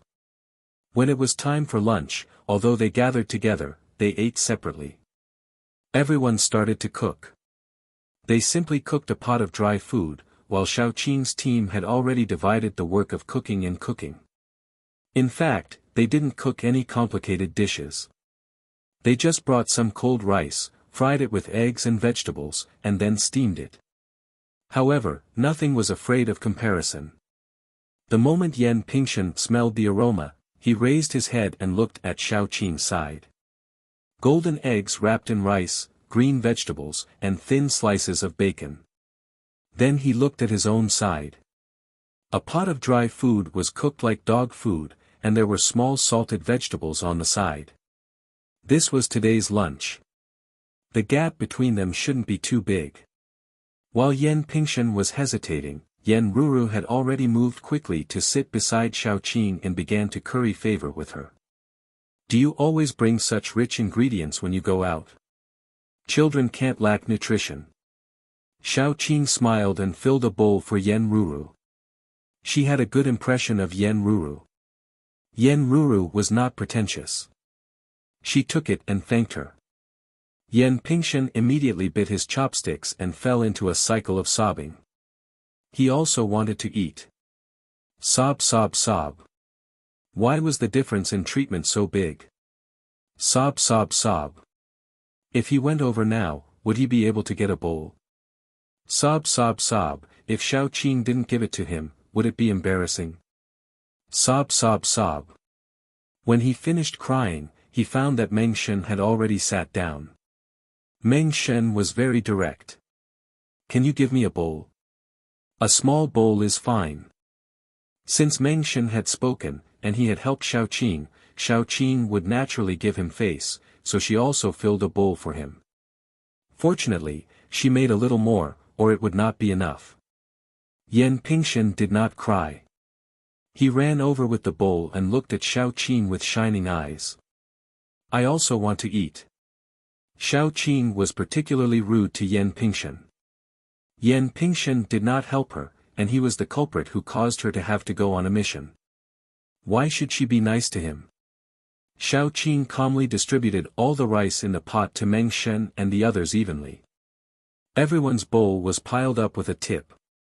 After doing all this, Xiao Qing showed the empty pot to Yan Pingshan. Look, there's no more. Yan Pingshan held an empty bowl and felt particularly miserable. Especially when he saw Yan Ruru and Meng Shen holding the bowls and looking at him with mocking eyes while eating. Yan Pingshan was particularly sad. Putting aside Yan Ruru, he and Meng Shen were in the same group. Why was the treatment different? Chapter 82. Was it because Meng Shen had spent the entire night writing love letters? Was it too late for him to write them now? Xiao Qing couldn't bear to see Yan Pingshan's miserable state. She said softly, "Do you want my bowl?" Yan Pingshan couldn't take away a girl's lunch. He swallowed a mouthful of blood and said softly, "No, I'm already full, no, I want to eat, I want to eat, I don't want to eat that pot of dog food. QAQO. Xiao Qin gave him a knowing look. Then, she passed the bowl to Meng Shen. If he doesn't want to eat it, you can eat it. I'm full anyway.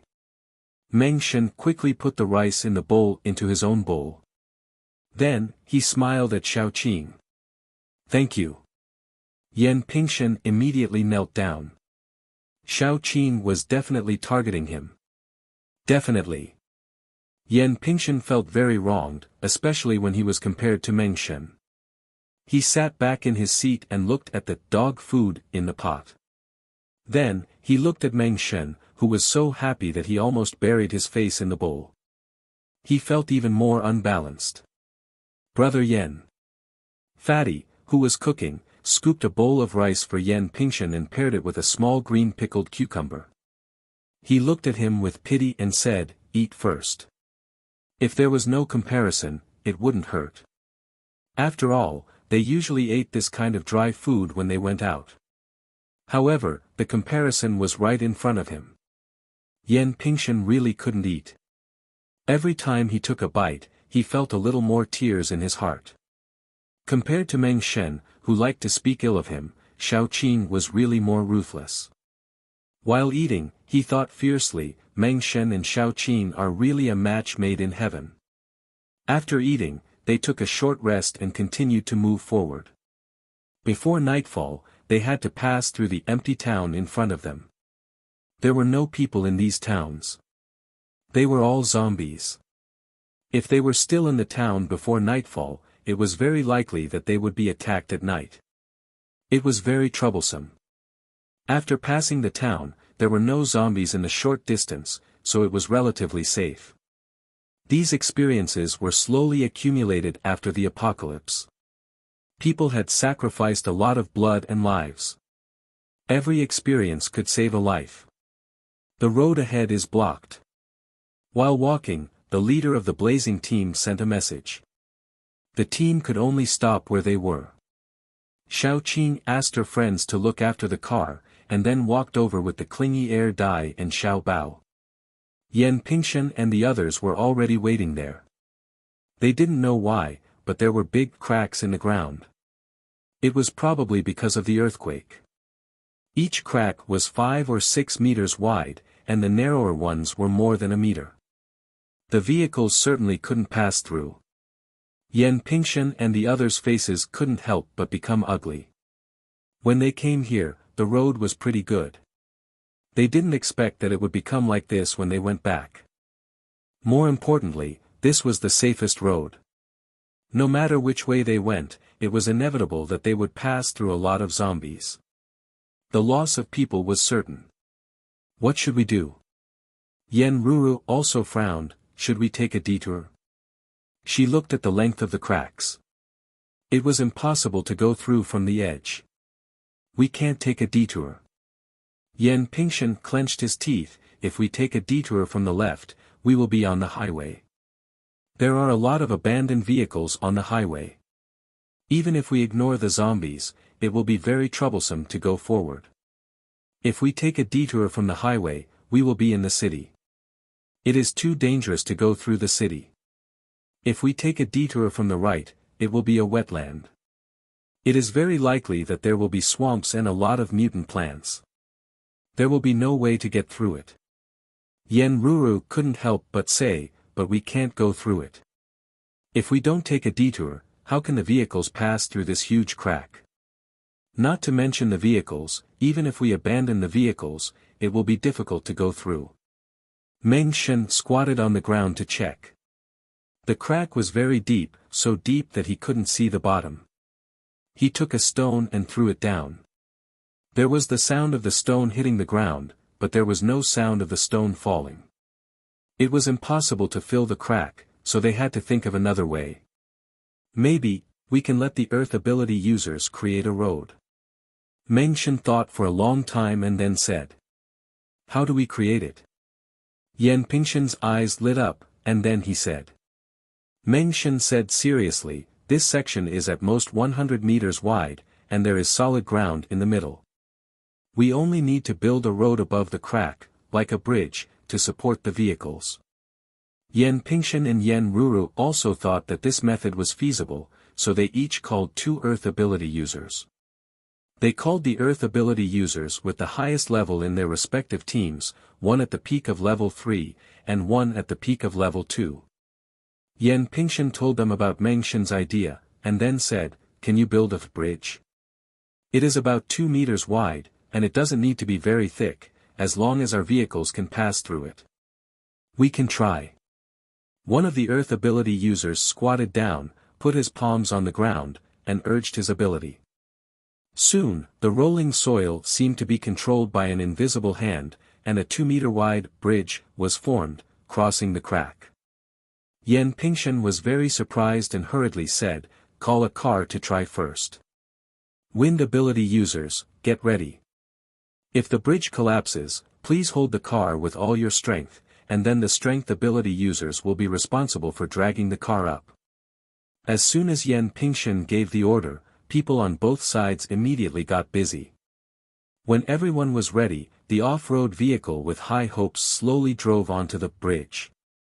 Under everyone's nervous gaze, the car crossed the bridge and then reversed back, and the earthen bridge did not collapse. Everyone couldn't help cheering, but Yan Pingshan saw Xiaoqing, who hadn't said a word from beginning to end. She frowned and looked dignified. Yan Pingshan couldn't help but stimulate her. "Captain Xiao, do you think there is any problem?" Xiaoqing pointed at the cracks in front of them and asked the 2 Earth-attributed superpowered men, "Build a bridge all the way across and maintain it until all the off-road vehicles have passed through. Can you two do it?" The scene suddenly became cold, including Yan Pingshan's heart. They seemed to have forgotten that the abilities of the ability users were limited, and when they ran out, they would run out.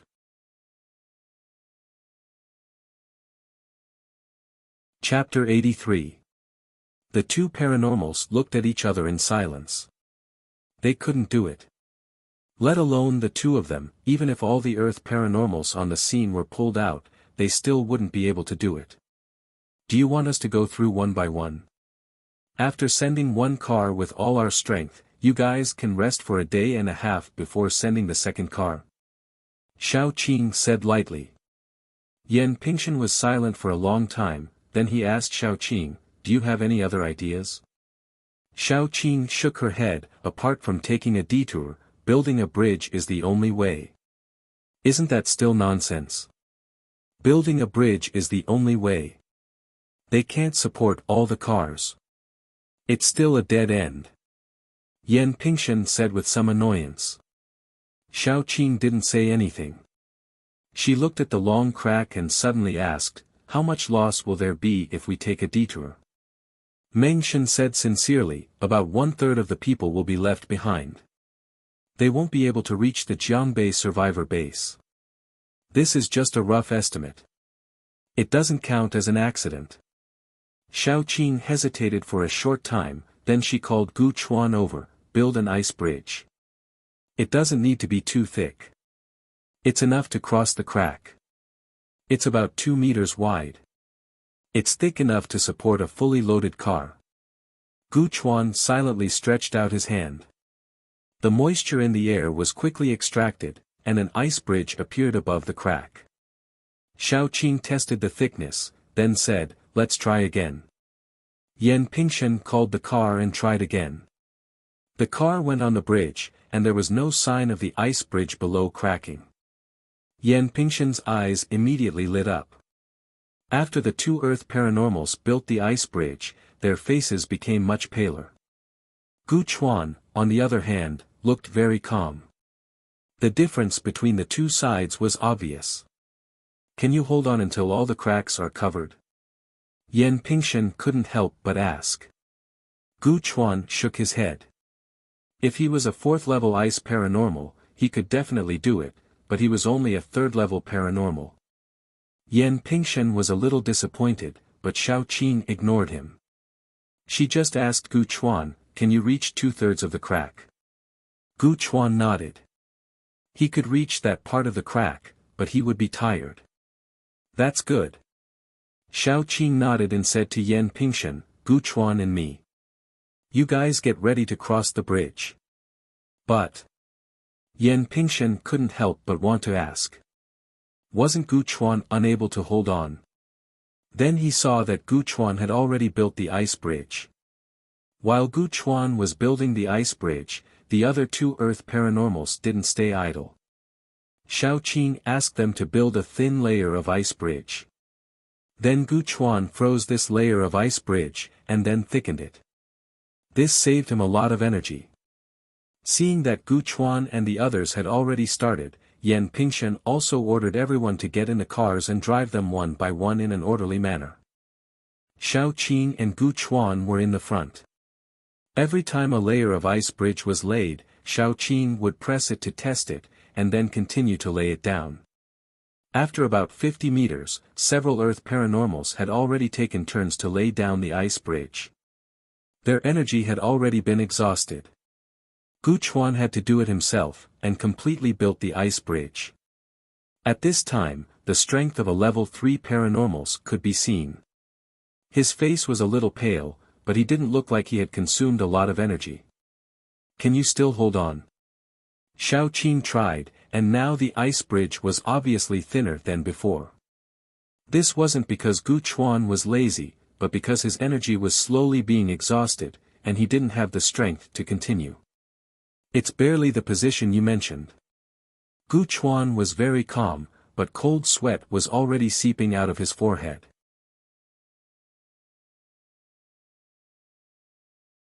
Chapter 84. Just tell me when you're at your limit. Don't force yourself. Xiaoqing patted him on the shoulder and looked forward. There were only a few dozen meters left before they crossed the crevice. Guchuan nodded, but he still held on until his superpower was exhausted. Then, he sat down on the ground. Yan Pingshen became anxious when he stopped. The whole team was still on the ice, but Guchuan could no longer hold on. By the time Guchuan recovered, the ice bridge had already melted, and the whole team had fallen into the crevice. Before Yan Pingshen could ask, he saw Xiaoqing help Guchuan up. Then, she stretched out her right hand, and countless vines flew out. The vines were very flexible. They weaved themselves into the shape of a carpet in midair. Then, everyone saw a scene that made their jaws drop. The carpet, made of vines, fell down. Many tentacle-like vines stretched out from both ends, and like chopsticks piercing into tofu, they easily pierced into the soil on both sides of the crevice. When they tightened, they turned into a green bridge. Everyone was shocked. Most of them couldn't believe it. How could vines support such heavy off-road vehicles? Especially the off-road vehicles in the middle. They were all full of things. Xiaoqing had already helped Guchuan move forward. Yan Pingshen gritted his teeth and ordered, "Go forward." They couldn't stop halfway. The driver drove forward with trepidation. To everyone's surprise, the vines were very tough. Walking on them was like walking on solid ground. Only a slight dent under the tires told them that the vines were soft. After Xiaoqing walked past all the cracks, she turned around and saw the sunlight refracted by the ice and patches of tender green. She heaved a sigh of relief and helped Guchuan sit down. If there was a second choice, Xiaoqing definitely wouldn't let Guchuan do it. First, it would be too tiring. Second, it would expose their strength. The taboo thing for people was to be completely seen through by others. Xiaoqing was worried about that. However, compared to the huge loss of manpower and uncertainties, exposing one's strength was nothing. When all the cars passed through the crevice, Xiaoqing waved her hand gently. The vines turned into wood energy and returned to her body. This was the difference between her and other superpowered people. Other people's superpowers were used, but she could take them back. Although it was inevitable that she would consume some of her power during the process, compared to other people, she would consume less. This small difference might save her life in some life-or-death situations. Yan Pingshen had mixed feelings.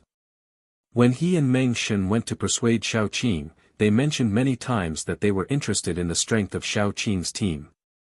However, in fact, Yan Pingshan didn't care much about that. After all, he had seen the top superpowered people in the base, so his vision was much higher. In his opinion, Xiao Qing's team was at most a little stronger than other teams. The fact was that Gu Chuan's strength was already around level 3. Then, what about Xiao Qing, the team leader? What about the other members of her team? He seemed to have underestimated this superpowered team with a very strange name. Xiao Qing didn't say much. She helped Gu Chuan back to the car. After getting in, Xiao Qing asked Gu Chuan to go to the back seat to absorb the crystals. She sat in the front passenger seat with Little Bun in her arms and continued to study the route. Yan Pingshan and the others had studied the route long ago.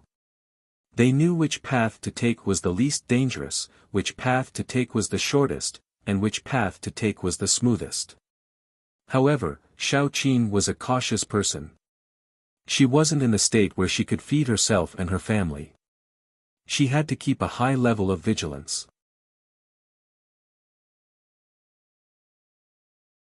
Chapter 85. Take this trip as an example. It was the safest route, but there was still an accident. Xiao Qing took the map and studied it carefully. If there was another accident, she could quickly find a second way out. She wouldn't be as helpless as she was this time. When they stopped for lunch in the afternoon, everyone's attitude toward Xiao Qing and the others was much better. After all, the strong always won more respect. After the meal, there was nothing much to do. It was not suitable to travel at night, but not many people could fall asleep so early in the morning. Therefore, at this time, it was usually time to chat, play cards, and communicate. Gu Chuan and the others were playing cards. Xiao Qing did not join them.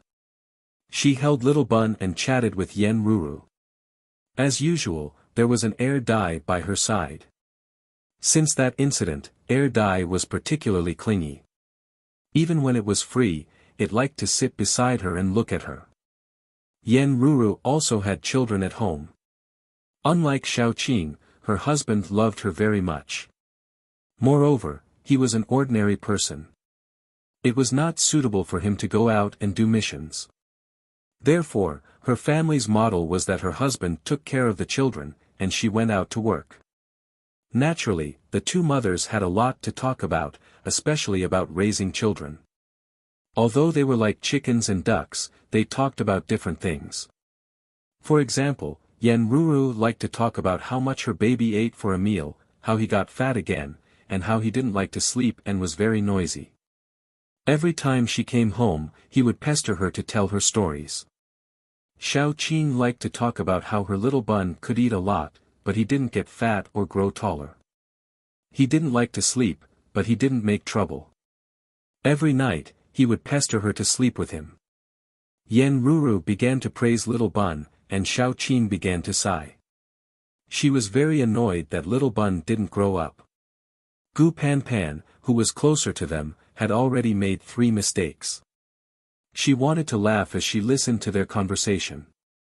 Even though the two of them were talking about similar things, they were still completely different from each other. If Yen Ruru understood Xiao Qing's meaning, she would probably be scared to death. How could a child from a normal family only eat crystals and not grow up? While Xiao Qing and Yen Ruru were chatting happily, Meng Shen was pushed over by Yan Pingshan. Meng Shen staggered and sat beside Xiao Qing, then asked, "What are you talking about? You look very happy." Xiao Qing said calmly, "We're talking about our son." Meng Shen fell silent. He had prepared a lot of things to say and thought about what Xiao Qing might be talking about. He even thought about how to perfectly follow up with the conversation. In the end, he realized that Xiao Qing was talking about children. Firstly, he didn't have children. Secondly, he didn't have any experience in taking care of children. Thirdly, he didn't have much contact with children. He realized that he couldn't get a word in. More importantly, there was an air dye next to them. As soon as Meng Shen got a little closer to Xiao Qing, the air dye would stare at Meng Shen like a dog protecting its food. It would quietly push Meng Shen when there was an opportunity. Meng Shen felt like he was sitting on pins and needles. He couldn't get a word in, so he sat in silence for a long time. In the end, he left pitifully. After he left, Yen Ruru laughed in a low voice, "He's interested in you. The way he looks at you is quite complicated." And the one next to you, Xiao Qing slapped the air dye and sighed. She rubbed the air dye's head and said, "He doesn't know anything. His feelings for me are probably just like how a baby bird feels for its mother." As for Meng Shen, Xiao Qing smiled and didn't say anything. She had already determined that Meng Shen wanted something from her. That was why he kept getting close to her. He didn't have any personal feelings for her. Xiao Qing had once thought about finding a father for Little Bun. At least, Little Bun could have a complete family and a more complete childhood. Her first thought was Yan Hanqing.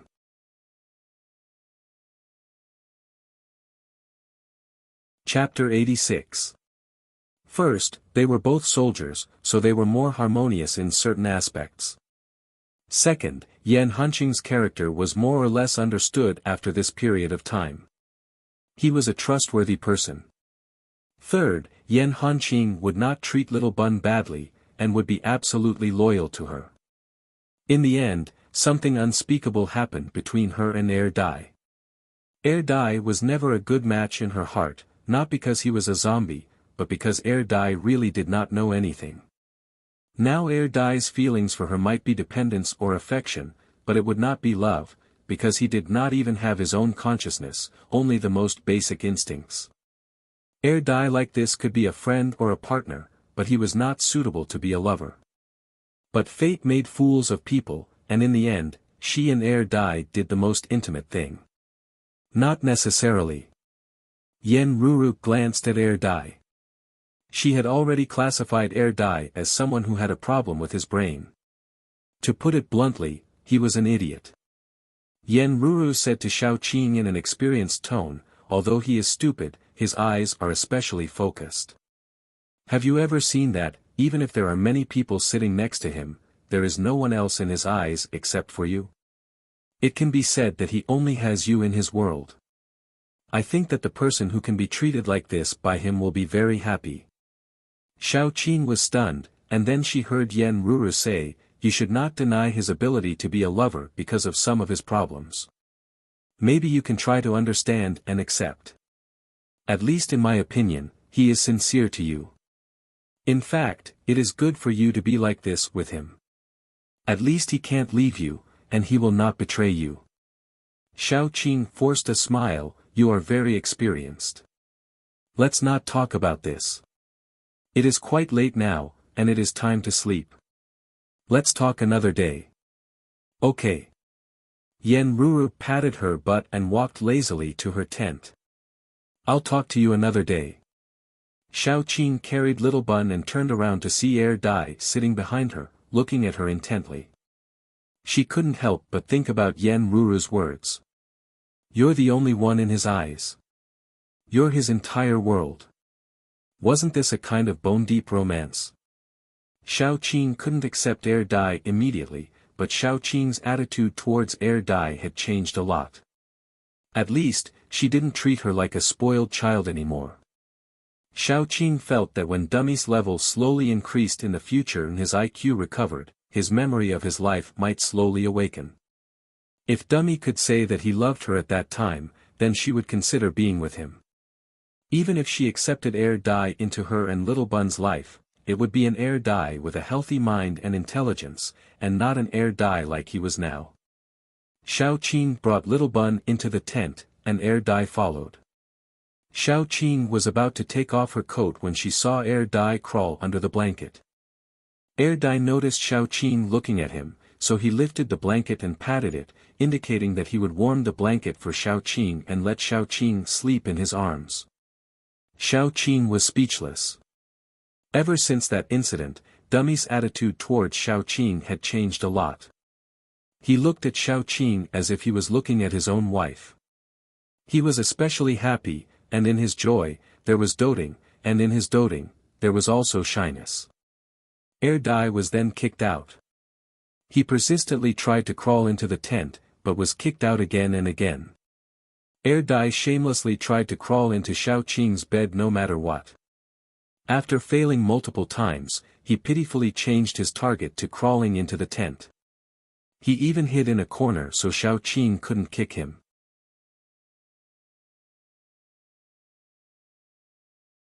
Chapter 87. Xiao Qing let him off the hook and let him curl up in the corner, hugging his knees and curling up into a ball. He looked particularly miserable and pitiful. Xiao Qing hugged Little Bun and slept for a while. Then she woke up and couldn't help but look at Dai in the corner. Dai had curled up his slender body into a very small ball, which didn't take up much space. It was as if he was afraid that Xiao Qing would kick him out again.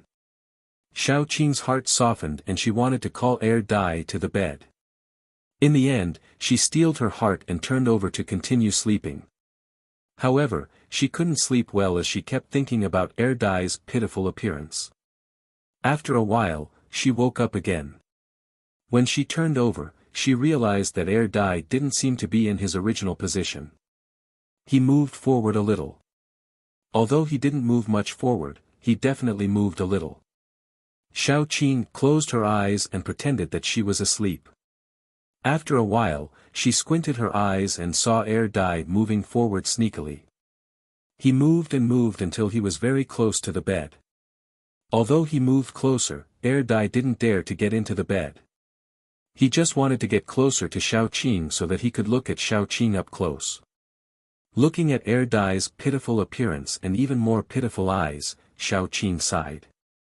As soon as she spoke, Dai was startled. He quickly returned to his original position and lowered his head, pretending to be asleep. Xiao Qing was amused by him. She moved inside and made room for him. Then, she said to him, "Get into the bed and sleep, but don't move around. Don't disturb the baby. You have to sleep well." Dai was already hugging his head and prepared to be kicked out. When he heard Xiao Qing's words, he was so happy that he almost jumped up. Without another word, he took off his coat and crawled into the bed. Dai was worried that Xiao Qing would go back on her words, so he was very obedient once he got into the bed. He took up a small space and continued to curl up into a ball. When Xiao Qing and Dai slept in the same bed, if a normal person came in, they would probably rather sleep on the floor outside than sleep in the bed within 10 minutes. Because the bed was too cold, none of the three of them had a normal temperature.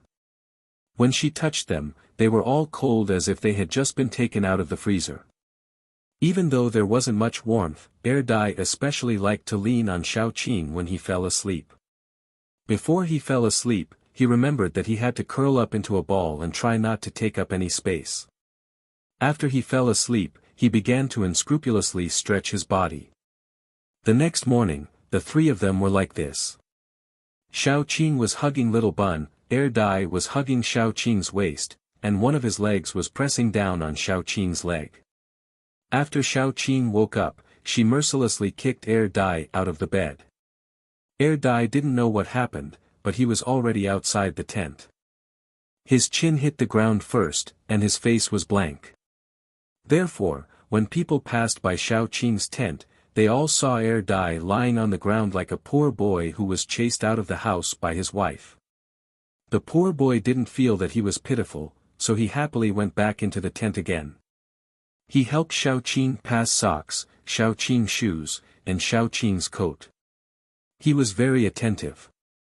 Xiao Qing wasn't angry with him. She just found him interesting, so she kept a straight face. Dai didn't know.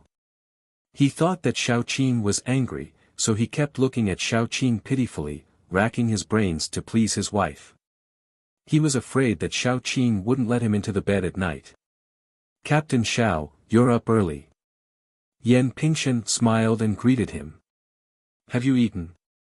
He deliberately emphasized the three words, Captain Xiao. When ordinary people heard this title, they would definitely be polite. For example, they would say, don't call me Captain X, just call me XX.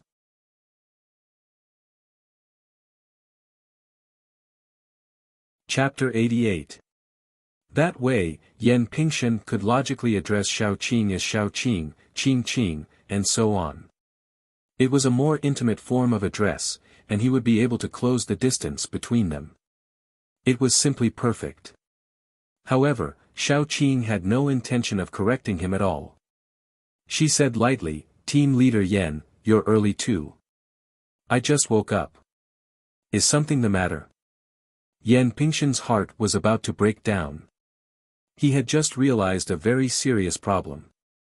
Xiao Qing's brain was wired differently from a normal person's, therefore, he had been using a normal way of thinking to communicate with Xiao Qing.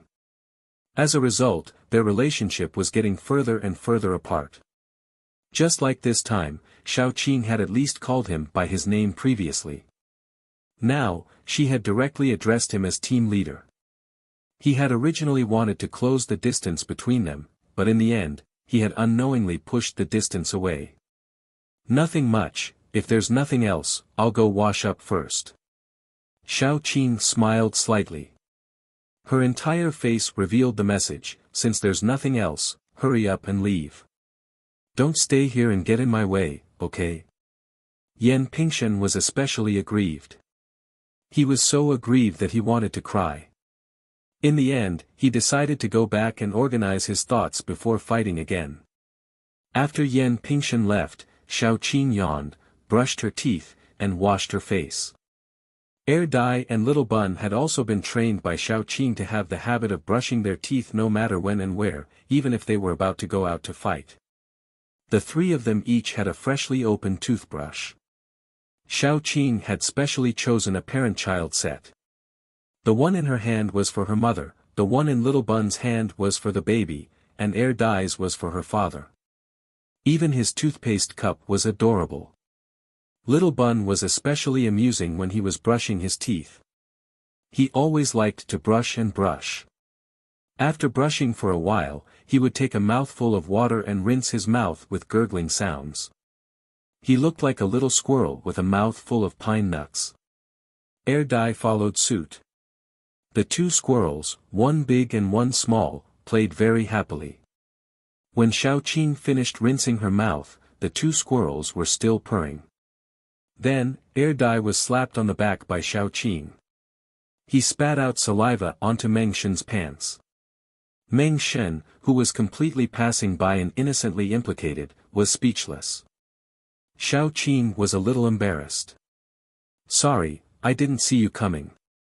Would you like me to take it off and wash it for you?" Meng Shen saw that the key part of his pants was already wet, and the traces of wetness were still spreading. He was actually having a mental breakdown. He just wanted to get close to her and see if he could get any information related to the water purification. Then, he ended up like this. People who didn't know better would think that he had wet his pants. Meng Shen was about to refuse. It was just his pants that were wet. It was too bad of him to let Xiao Qing wash it. Just as he was about to refuse, he suddenly thought that this was also a way to get closer to Xiao Qing. He could take the opportunity to chat with her and become familiar with her. Hence, he said, "I don't know how to wash clothes. It's really troublesome." "It's not troublesome." Xiao Qing thought for a while and said, "It will be too troublesome to change your clothes and send them back. I have Air Dai's clothes in my tent. They are new. I brought them from home. Both of you are about the same height, so you should be able to wear them." "Okay." Meng Shen considered that he couldn't parade around with his pants wet, so he agreed. He was about the same height as Air Dai, but Air Dai was thinner. Hence, Meng Shen looked tighter when he wore Air Dai's clothes. "I will send them to you when they are dry." Xiao Qing pinched Little Bun's cheeks to make him spit out the water. Then, she took a tissue and wiped Little Bun's mouth.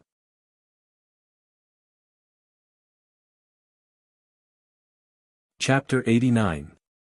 Well, I actually came here to ask you if you are interested in settling down in Jiangbei Survivor Base. Jiangbei Survivor Base may not have as good benefits as S-City Survivor Base, and the climate there is also worse than S-City Survivor Base, but Meng Shen hesitated for a long time and found that he could not find an attractive reason. In the end, he could only say dryly, but I still hope that you can take your team and stay in our Jiangbei Survivor Base. The corner of Xiao Qing's eyes twitched. She had never seen someone persuade others like this. He pointed out the shortcomings of his own base, and in the end, he said dryly, "Do you want to come or not? Who would go there?" Moreover, Xiao Qing's savings were all in S-City Survivor Base. Just the food she had saved during these days of missions was enough to make her reluctant to leave. If it was not to the point where she had to move, Xiao Qing would not be ready to leave S-City Survivor Base. Meng Shen also knew that his words were particularly unpersuasive, but he still couldn't help but say, "When we arrive at Jiangbei Survivor Base, I will take you around. The people in our base are very nice. Maybe you will like it." He now felt that he was very useless. When he was with Yan Pingshan, he could make Yan Pingshan unable to say a word. When it came to Xiao Qing, he was so useless. Maybe he really should treat his social difficulties. Although Yan Pingshan always said that he couldn't control himself in front of beauty, he still felt that it was really necessary. Maybe. Xiao Qing was too embarrassed to refuse directly. She said euphemistically, "We are going to have breakfast. Have you eaten? Do you want to join us?" Meng Shen shook his head, "I have eaten. I will go back first. You guys eat." After Meng Shen left, Xiao Qing poured a glass of water for Xiao Bao to rinse his mouth. Dai was very dissatisfied with Xiao Qing's different treatment. He pouted and showed the circle of foam around his mouth to Xiao Qing, trying to let Xiao Qing wipe it for him. Then Xiao Qing slapped a piece of tissue on his face. Dai was speechless. After breakfast, they packed up their tents and other things and continued their journey. According to Yan Pingshan, the way back was much smoother than when they came. At this speed, they would be able to return to the Jiangbei Survivor Base in less than 10 days. Xiao Qing was not as optimistic as him. She looked at the map. The terrain of this area was not flat. There were mountains and hills. After this section of the road, they would arrive at a densely populated area. There would definitely be a lot of zombies. In the wild, they would face many unknown dangers. Otherwise, when Meng Shen and the others came, there would not be so many injured people. So now was not the time to relax. When she was in the S-City Survivor Base, she saw with her own eyes that a group of paranormals was ambushed by a group of ordinary zombies led by a high-level zombie very close to the base. People were like that. When they were at home, they were often the most relaxed. They were very close to the base, so they let their guard down. In the end, they were all wiped out. Naturally, the result was very miserable. After being bitten, paranormals would not become zombies. What awaited them was only to be slowly eaten. This was also a kind of fairness from God. After ordinary people were bitten, they would become zombies. Once paranormals were surrounded by zombies, they would either commit suicide or be eaten. According to this idea, maybe humans turning into zombies was another kind of evolution. Just like how humans evolved into paranormals, God couldn't be too unfair to ordinary people. Therefore, zombies were also evolving, and in the end, they might be the pinnacle of a species.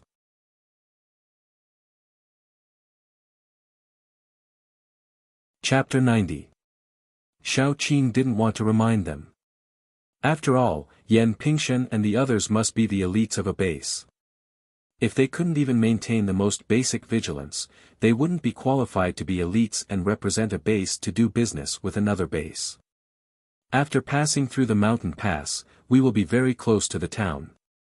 When we get there, we can enter the town and search. Many rural farmers will grow vegetables in their own homes. Maybe we can find something. Yan Pingshan's off-road vehicle and Xiao Qing's car were moving forward.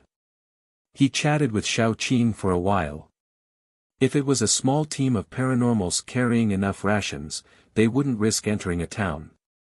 But Yan Pingshan's team had a lot of people, so they didn't care about a small town. Xiao Qing didn't say anything. She just frowned and looked at the mountain pass in front of them. There was a road here, but it was built by the villagers. It divided the small mountain from the middle. The road was also ordinary cement road. Because it had been in disrepair for a long time, there were cracks everywhere. Fortunately, their off-road vehicles' performance was good. Climbing mountains was not a problem, not to mention such a road. Xiao Qing felt that something was wrong. In the middle of the broken road in front of them, there was a pile of straw and other things, lying flat on the ground. Moreover, there was a long stretch of the ground covered with wheat stalks. It was as if before doomsday, someone had left the wheat stalks on the ground and no one had taken them away. Speed up a little bit. Yan Pingshan shouted and looked at his watch. Before he could tell Xiao Qing the time, the first car fell with the wheat stalks. The car behind didn't stop in time and also fell in. It turned out that under the wheat stalks, there was a very deep pit. It was at least 10 meters deep. Ordinary cars that fell in would never be able to climb out. The third car braked and almost rear-ended it. Because everything happened too quickly, they weren't prepared at all. Everyone be careful. Yan Pingshan's face was very ugly. This big pit was dug by man. It was absolutely not natural. Didn't they see that someone had covered it with wheat stalks? But he didn't think about it. As a result, he was careless and almost lost 2 cars. The car leading the way belonged to the blazing team. Yen Ruru was also very angry. She sent people to rescue the people in the car while being vigilant. No one would dig such a pit for no reason. It must be premeditated. Everyone, please be careful. Yan Pingshan also sent people to rescue people. They were very vigilant, but they didn't know that some people were also very hesitant. This pit was dug by the survivors in the town ahead. Some of the survivors in their town went to the small survivor base nearby. Some of the more capable and brave ones went to the survivor base in S City. The rest of the group who didn't want to be controlled stayed here. There were about 30 people in the group, and 80% of them were paranormals. Because this road led to the Jiangbei survivor base, and it was the safest one, they had set up a trap there, specifically to trap passing vehicles. When Yan Pingshan and the others came, they took another road, so they didn't meet them. When they went back, they chose a safer road. As a result, they met them. This group of people were like bandits. Every day, a few people took turns to watch the big pit below. Once someone fell into the trap, they would call their companions to go down and pick up the meat. This group of people was cruel and merciless. Their principle was to kill the men and leave the women alive. They cut the weeds and the roots to prevent future troubles. Often, when people fell into the trap, the men were made into jerky and stored as food, and the women were raped and kept in captivity to play with. This group of people was also very smart. If they encountered a large number of paranormals, they wouldn't come out and let the other party leave. So until now, they had been very safe in this area. But this time, they met Yan Pingshan's team. There were nearly 30 people in Yan Pingshan's team. Even if only half of them were paranormals, they were still a tough stubble. Generally, in this kind of situation, they wouldn't come out. They would wait for Yan Pingshan and the others to leave, then they would set up the trap again and wait for the next prey. However, it was different this time. Anyone with a discerning eye could see that the carriages in the middle were filled with goods. Although they were covered with tarpaulins and couldn't see what the goods were, there were only 2 kinds of things that required so many carriages to transport. The first was food, and the second was fuel. It could also be all kinds of materials. In short, they were what they needed. If they did this, they wouldn't have to worry about food for the next 1 or 2 years. It was really a great temptation. But the number of people made them hesitate. The person in charge of the patrol gritted his teeth and said to his companion, "They can't move the cars out of the pit in a short time. You go and inform our boss that there is a big fat sheep coming. There are nearly 30 people, and the number of paranormals is unknown. They are transporting about 10 cars full of supplies. Ask our boss if he wants to do it." The companion nodded and went quietly. Their camp was nearby, built around the town. It didn't take much time for them to go back and forth, not to mention that he was a speed paranormal. He found the leader who was still on the woman's belly and said breathlessly at the door, "Boss, we met a fat sheep. This time, it's really a fat sheep. Should we do it?" A woman's shoe flew out and hit him in the face. "Get the hell out of here. You almost scared me. If you have something to say it quickly. If you can't say 1, 2, 3, 4, 5, I will cut off your leg and pickle it."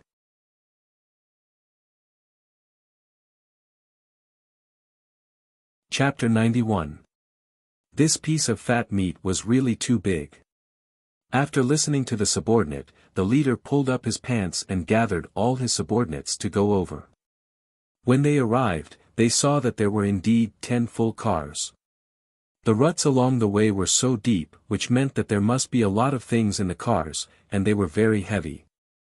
There was a 50% chance that it was food, and a 50% chance that it was oil. The leader couldn't hold it in anymore.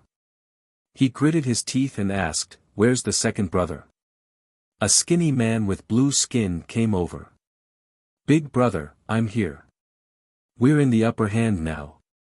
Do you have the confidence to take down half of them without being discovered?" The leader said gloomily. "I can try." The second brother calculated for a moment, then said, "As long as there's no wood-type healer among them, it won't be a problem to take down half of them." There were generally 2 types of wood-type paranormals. One was healing and assisting. That was to say, when such paranormals subdued their own plants, they would try their best to choose those that could heal and enhance their teammates. Of course, they would have the basic ability to protect themselves. The second type was controlling and assisting. For example, Shaoqing's vines and some wood-type paranormals plants could release some toxins to weaken the enemy. This type of paranormals was mainly controlling. Shaoqing was a controlling and assisting assault-type paranormals. Usually, she could also assist her teammates.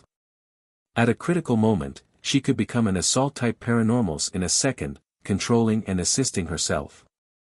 Hearing this, the leader made up his mind. Gather. Take down this fat sheep. Everyone will get an extra bag of food. When we go back tonight, we can play with all the women at home." Although they didn't dare to cheer for fear of being discovered by Shaoqing and the others, everyone's face was full of excitement. Usually, they didn't have the chance to play with women. After all, there were very few women, and they usually didn't get a chance to play with them. Therefore, everyone had been in love with their left and right hands for a long time. Now, they were all staring at Shaoqing and the others with shining eyes. The second brother smiled wretchedly while pointing at Shaoqing and Yen Ruru. "Big brother, don't hurt those 2 beauties. Let's have a threesome tonight." The leader waved his hand and said, "If you can take them all down, I'll let you have a taste tonight." Second rubbed his hands and walked towards the wind tunnel. When he reached the wind tunnel, he smiled coldly and activated his ability. His ability was poison. When he first awakened it, it was mainly used to paralyze people. When he reached level 2, he had an additional type of poison that could paralyze people. Usually, when he encountered a large number of fat sheep, he would release the poison first. When those people were either paralyzed or unconscious, the others would rush forward and tie them up. Therefore, the leader valued him very much and gave him a lot of zombie crystal nuclei, hoping that he could reach level 3 as soon as possible. After all, when he was at level 2, he could only poison people who were above level 2. For paranormals who were above level 2, the effect of his poison was very small. If OL2 could reach level 3, with his special ability, he would be invincible. The colorless poison, with a faint fragrance, blended into the wind and slowly drifted to Xiaoqing and the others. Yan Pingxian and Yan Ruru had just rescued people from the car and were commanding several strength-based paranormals to drag the car out. Xiaoqing smelled a faint fragrance. Since her sense of taste and pain had been reduced to a very low level, her sense of smell and hearing had become particularly sensitive. More importantly, when she smelled that fragrance, the wood energy automatically circulated in her body, as if it was cleaning something.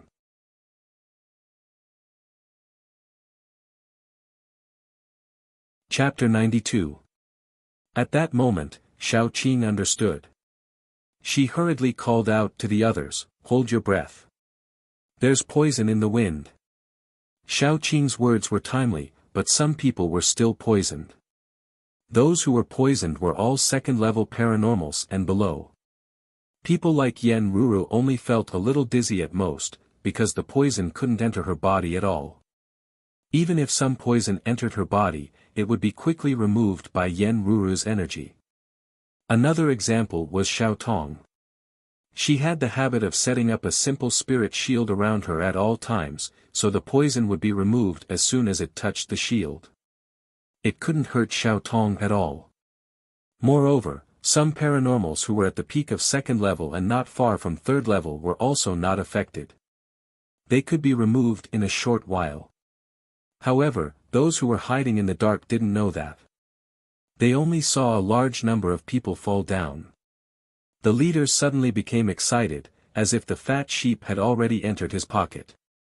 "Brothers, let's go. Capture the women alive, and don't leave the men alive." A group of people rushed down. Yan Ruru was very calm. She ordered the rest of the people to move the poisoned ones back. If they were accidentally hurt during the fight, they would have nowhere to cry. Xiaoqing also saw Yan Ruru's thoughts. She stepped forward and asked, "Who are you? Little girl, is there something wrong with your brain?" "I'm your husband."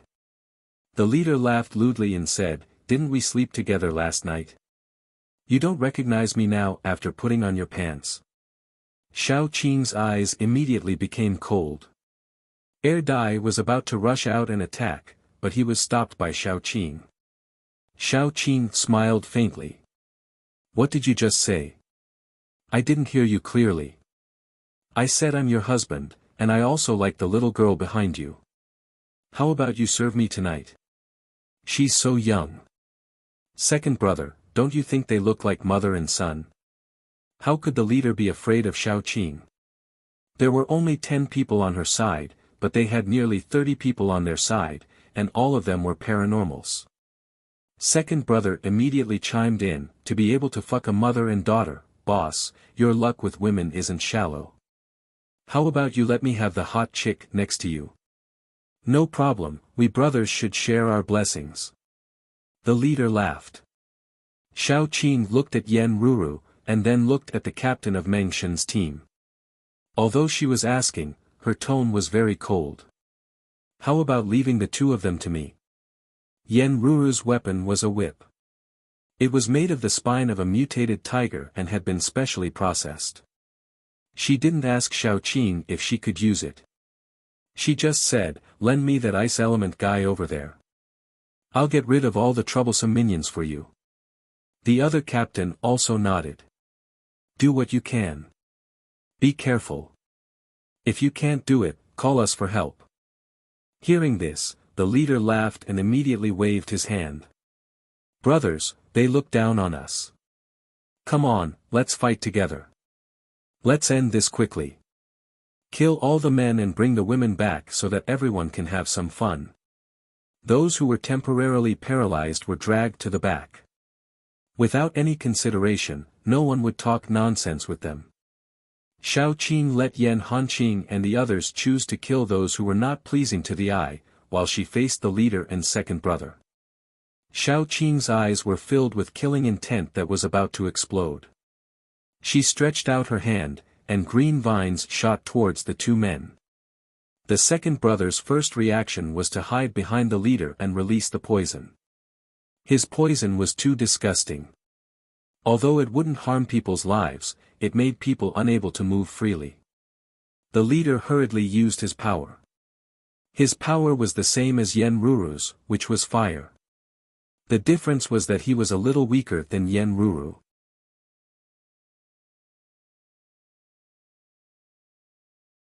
Chapter 93. As soon as the flames touched the vines, black smoke floated up.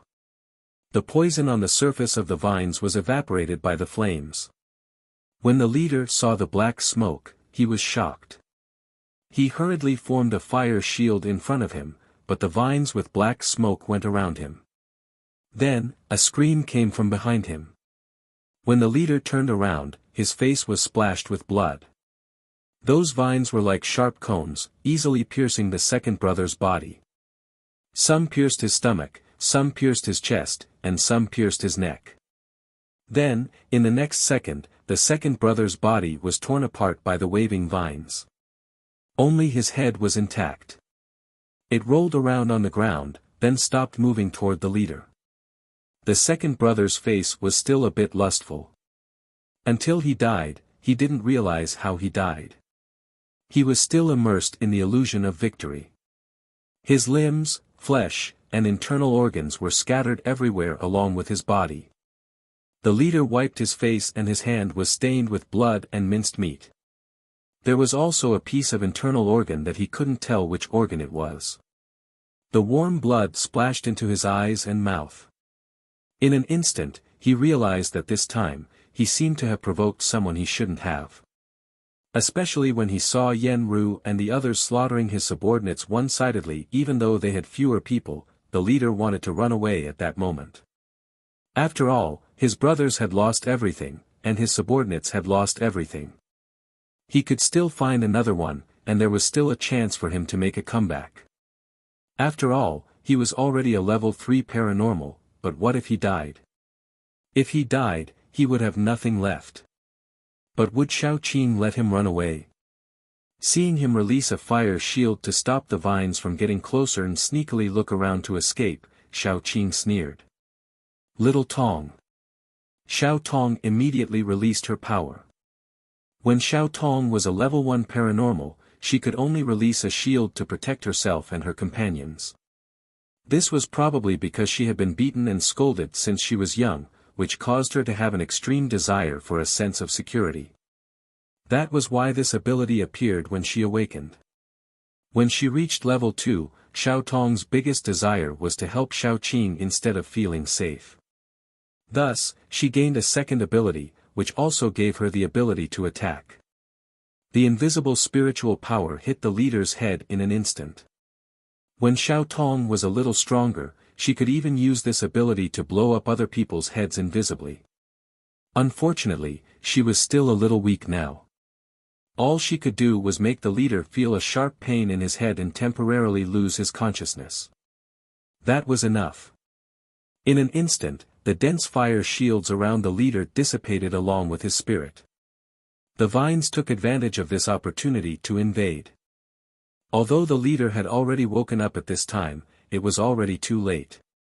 The vines had already wrapped around his neck and limbs. The leader hurriedly released flames to burn the vines, but the paralyzing and corrosive poison had already entered his body through the thorns on the vines. As the poison spread, the flames became weaker and weaker. The vines also slowly tightened, strangling him to the point that his tongue was about to be stuck out. Let me go. I know I was wrong. The leader rolled his eyes as he was strangled. He said intermittently, I saved a lot of food, and money, and crystal nuclei. I'll give them all to you. I'll tell you where those things are. Don't kill me. Yan Pingshan also walked over. Ah Qing, let him live first. Then Yan Pingshan saw the vines suddenly tighten, and the thorns instantly lengthened, piercing into the leader's neck. Even though he was so far away, Yan Pingshan could hear the sound of bones breaking.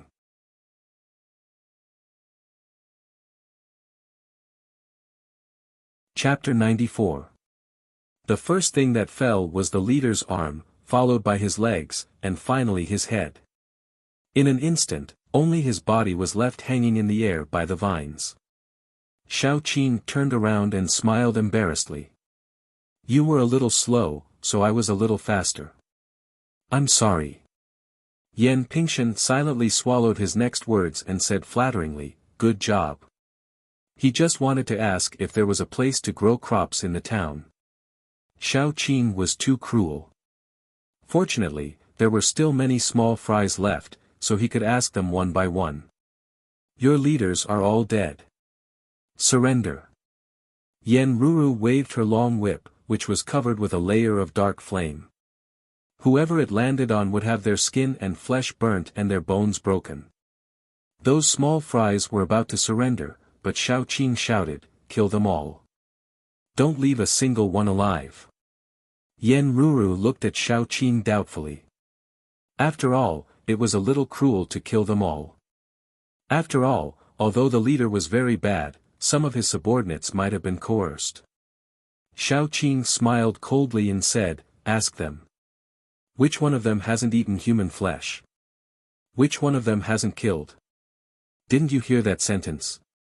Kill all the men and capture all the women alive. They have already harmed so many people. Even if they were unwilling at the beginning, now. I'm afraid they like this kind of life more than anyone else. They only need to plunder and kill to live a good life.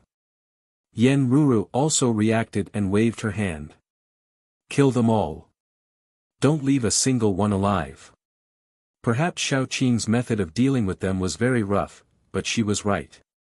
These people had long fallen. Even if they were let go, they would still find another place to continue robbing. After tasting the pleasure of reaping without sowing, they could not change. Instead of letting them continue to harm others, it was better to kill them all and take it as a good thing.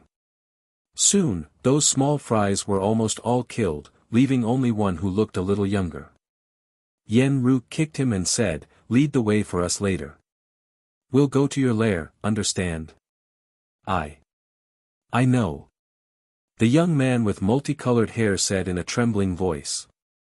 At this time, those paranormals who had been temporarily paralyzed had not recovered, because Xiao Qing and the others had ended the battle too quickly. Yen Ruru led her people to clean up the battlefield. The big pit dug by the robbers was very useful. After all the corpses were dug out, they were thrown into the big pit. Finally, the Earth Paranormals worked together to fill up the big pit. When they buried the corpses, they cried. The leader's body was fine. Although his body was torn apart, it was still whole. But the second leader's body was pitiful. Except for his head, even his internal organs were broken into pieces. The cleaners had no choice but to find a shovel and shovel them into the pit. While they were cleaning up, the young captive asked softly, aren't you going to leave the corpses behind? It's a pity to bury so much meat. Yen Ruru patted Xiao Qing on the shoulder. You're right. Now I even feel that it's too merciful to just kill them. When we get to their nest later, I'm sure you can't wait to dig them all out and cut them into pieces, Xiao Qing said expressionlessly. After cleaning up, except for the mottled blood on the ground, there was nothing else to prove that a big battle had just taken place here. At this time, those paranormals gradually recovered. Xiao Qing and the others got in the car and went to their nest under the guidance of the young captive.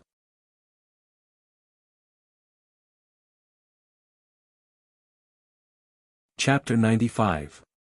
After passing the mountain pass, they would arrive at the town not far away. Their base was located between the town and the mountain. They had built their base well, surrounded by thick wooden fences. Inside the base should be the houses on the edge of the town, which had been occupied by them. When the off-road vehicles stopped outside, some people who stayed behind secretly looked out. Yen Ruru escorted the young captive out of the vehicle, followed by a large number of people. Those who stayed behind were immediately frightened. Break in. Xiao Qing was the first to make a move. Vines flew out in an instant and tore apart the guardrails on both sides. Gu Panpan took the lead and slammed into the guardrails with her body. The iron gate flew out along with half of the guardrails. Xiao Qing led the group of paranormals behind her and rushed in, knocking down the few paranormals who stayed behind at the gate in minutes. "I'll bring some people over to take a look and ransack their warehouse." Yan Pingshan rubbed his palms and was very happy. Xiao Qing and Yan Ruru took some people to search for survivors. Fortunately, this small stronghold was not big, so the search was very fast. Several paranormals who hid in the stronghold were soon found, along with a group of women. It was a group of women with abnormal mental states. They were all dressed in rags and skinny. 6 or 7 out of 10 of them had lifeless eyes. Some of them even began to take off their clothes when they saw that someone was coming. Their bodies were covered with scars of all kinds. It was a ghastly sight. Some of the women's bodies had been ravaged to the point that it was unbearable to look at. Yan Ruru suddenly understood why Xiao Qing had told her that once they reached this place, she would not be able to resist pulling out the corpses from the pit and shredding them into pieces. Because she really wanted to do that now. In the post-apocalyptic world, women were originally a vulnerable group, not to mention encountering such a group of beasts. Yan Ruru turned her head away, tears coming out. She was actually a very emotional woman. Seeing them in such a miserable state, she was about to go crazy from anger. She was almost unable to bear it. The group of male paranormals consciously went out, leaving Xiao Qing and the other women to dress these women. Not all of the women were crazy. Some of them were still sane. One of the women asked tentatively, "Were you also captured?" Xiao Qing shook her head, "You are free now. We have killed all the bandits here. No one will force you anymore." All of a sudden, those women seemed to have gone crazy as they pounced on a woman in the corner. That woman was wearing a very beautiful dress. The hem of her dress had traces of being deliberately torn and smeared with dirt. The woman screamed, "What are you doing?" She was pinned down in the middle by a group of crazy women, and screams immediately rang out. These women were all ordinary people, and they only knew how to scratch and bite. However, each of them wanted to eat her up, and they viciously tore off piece after piece of meat. Soon the ground was covered with blood, and so were their bodies. They really looked like a group of lunatics. That woman was bitten to death. When she died, there was no intact part of her body. The woman who spoke first wiped the blood from her mouth and spat, "We were all captured and humiliated, but this woman clung on to that bastard and helped him torture us. Several of our sisters were tortured to death just like that. Among them were 2 children, one 13 years old and the other 16 years old. I'd like to see what color her heart is. No matter what happened, it's over now. Don't be sad." Yan Ruru didn't know how to comfort them. She just wiped her tears and said, "Anyway, you are free now." The woman's eyes lit up, and then dimmed. She held her legs and began to cry. Her crying infected the other women, and soon they all cried together. Xiao Qing waited patiently for them to stop crying. When they slowly sobbed, she said softly, "There is a Jiangbei survivor base in front of us, and there is a survivor base in S City behind us. There are also some small bases nearby, but they are not as safe as the big ones. You can consider where to settle down."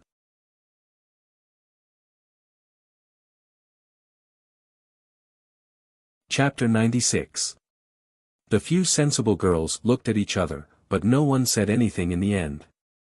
No matter which base they went to, they had to walk a long way. Besides, they were a group of girls, so it was not safe for them to go anywhere.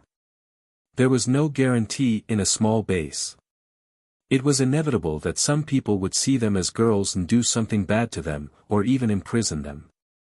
How much better would that situation be than now? If they went to a big base, it would be much safer. However, they were all weak girls, ordinary people, and some of them were not sane. It was such a long way to go to a big base. How many of them could reach there alive? Women who could live until now without going crazy were all very smart and had high endurance. Regarding the above conclusion, everyone was very clear, but no one said anything.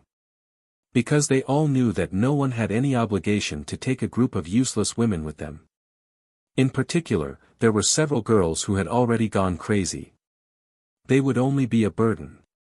Smart people would not choose to take them with them. Yen Ruru looked at Xiao Qing with some embarrassment. She also knew this, so even if she sympathized with these women, she did not say that she would take them with her. If they were near S city base, and there were only her own team of paranormals, she would dare to say that. However, she was now on a mission. Yan Pingshan was her employer, and she was just a mercenary. Therefore, she could not make this decision. Xiao Qing did not say anything. She was silent for a long time, and then said to Yen Ruru, "Take them out and find Yen Pingshan." This kind of hot potato was better left to Yen Pingshan. After all, Yen Pingshan was the employer, so it was better to let him make the decision. Yen Ruru nodded and breathed a sigh of relief. She put on the girls' clothes and took them out. Yen Pingshan had found the warehouse and was directing people to move things out. There were several captives tied up together beside him. Although a lot of things were moved out, there was no happy expression on his face. Xiao Qing walked over and found that most of the things in the warehouse were corpses. The corpses had been cleaned clean, their internal organs had been removed, and their heads had been cut off. After soaking them in salt water, they were split in half from the middle and hung on hooks like slaughtered pigs and dogs. There were at least 50 to 60 corpses hanging in the left and right rows.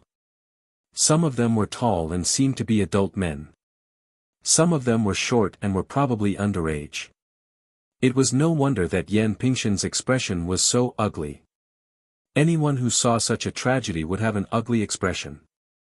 When the women saw the captives beside Yen Pingshan, they clenched their teeth and wanted to pounce on them.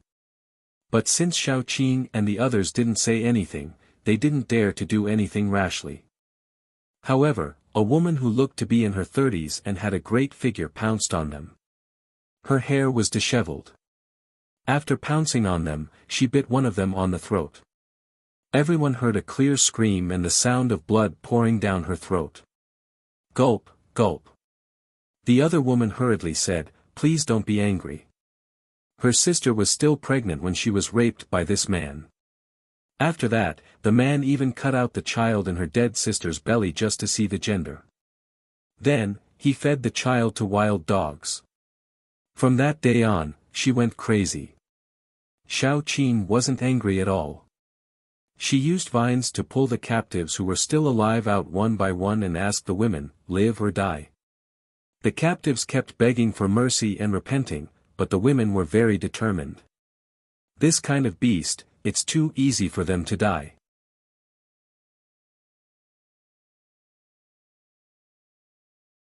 Chapter 97. Xiao Qing dismembered the captives one by one in front of these women, but no one thought that she was cruel. After seeing everything in this stronghold, everyone felt that they could not atone for their sins even if they died 10,000 times. After moving out the supplies and burying the pickled corpses, Yen Pingshan said fiercely, "I must burn this place to vent my hatred.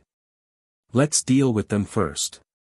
Xiao Qing briefly explained the origin of these women, and then threw the most important question to Yen Pingshan.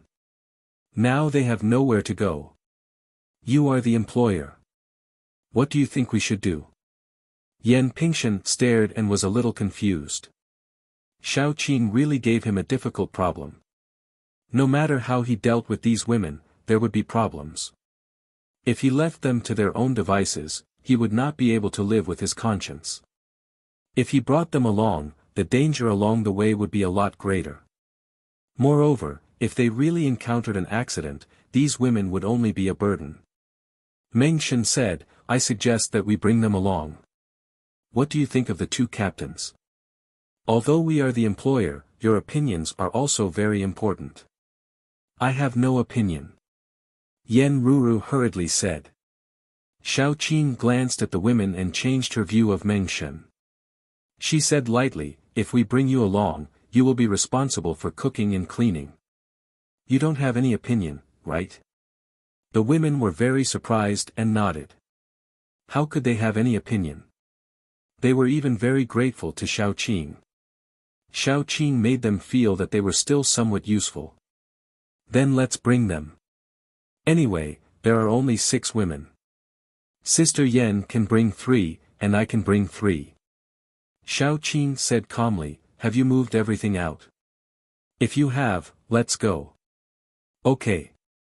Yan Pingshan also nodded, and the group of people left. Before leaving, Yan Ruru set a fire. They only left after seeing this evil place turn into ashes with their own eyes. The women secretly wiped away their tears. They had suffered too much in this place. They had lost all their loved ones and in the end, they had nothing left. Xiao Qing found some clothes in her space and asked them to change out of the shabby clothes that couldn't cover their bodies. Xiao Tong also took some medicine for treating wounds. When she heard Xiao Tong's thanks, she blushed. After taking in these women, they entered the town.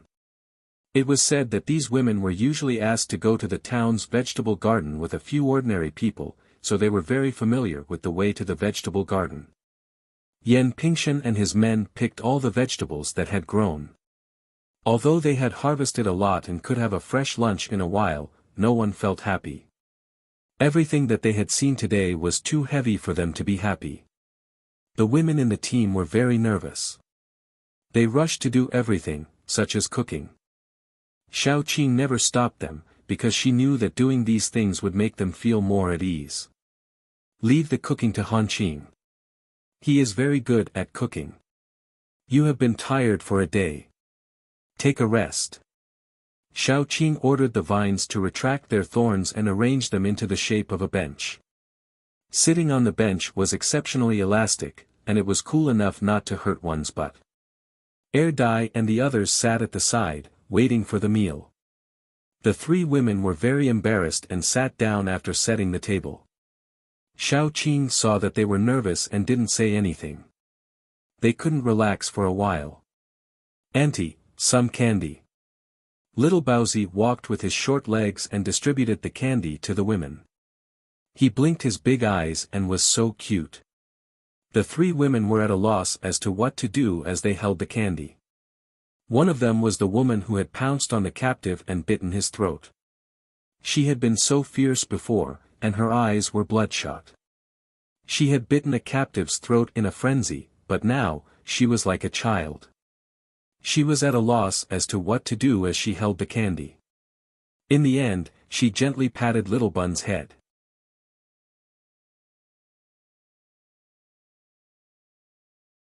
Chapter 98.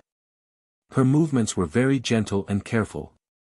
It was as if she would hurt the little bun if she used too much force.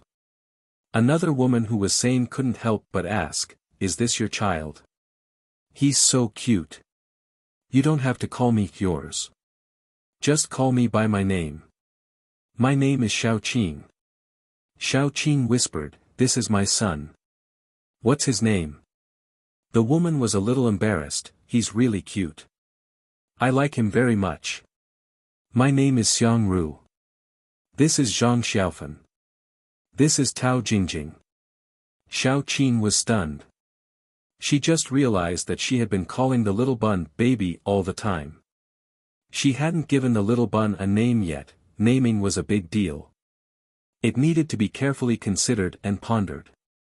Of course, for a person who was bad at naming was as painful as fighting a level 4 zombie alone. "Actually, I haven't given him a name yet." Xiao Qing couldn't bring herself to say it. Finally, she said vaguely, "His nickname is Bao Bao. You can call him Bao Bao." "Bao Bao?" Xiang Ru asked carefully, "Can I kiss him?" Before Xiao Qing said anything, the little bun took the initiative and kissed Xiang Ru. Xiang Ru held her face and was very happy. Xiao Qing couldn't help but smile. She picked up the little bun and turned her face to the little bun. The little bun came over and kissed her a few times. Xiang Ru sat on the side and was very envious.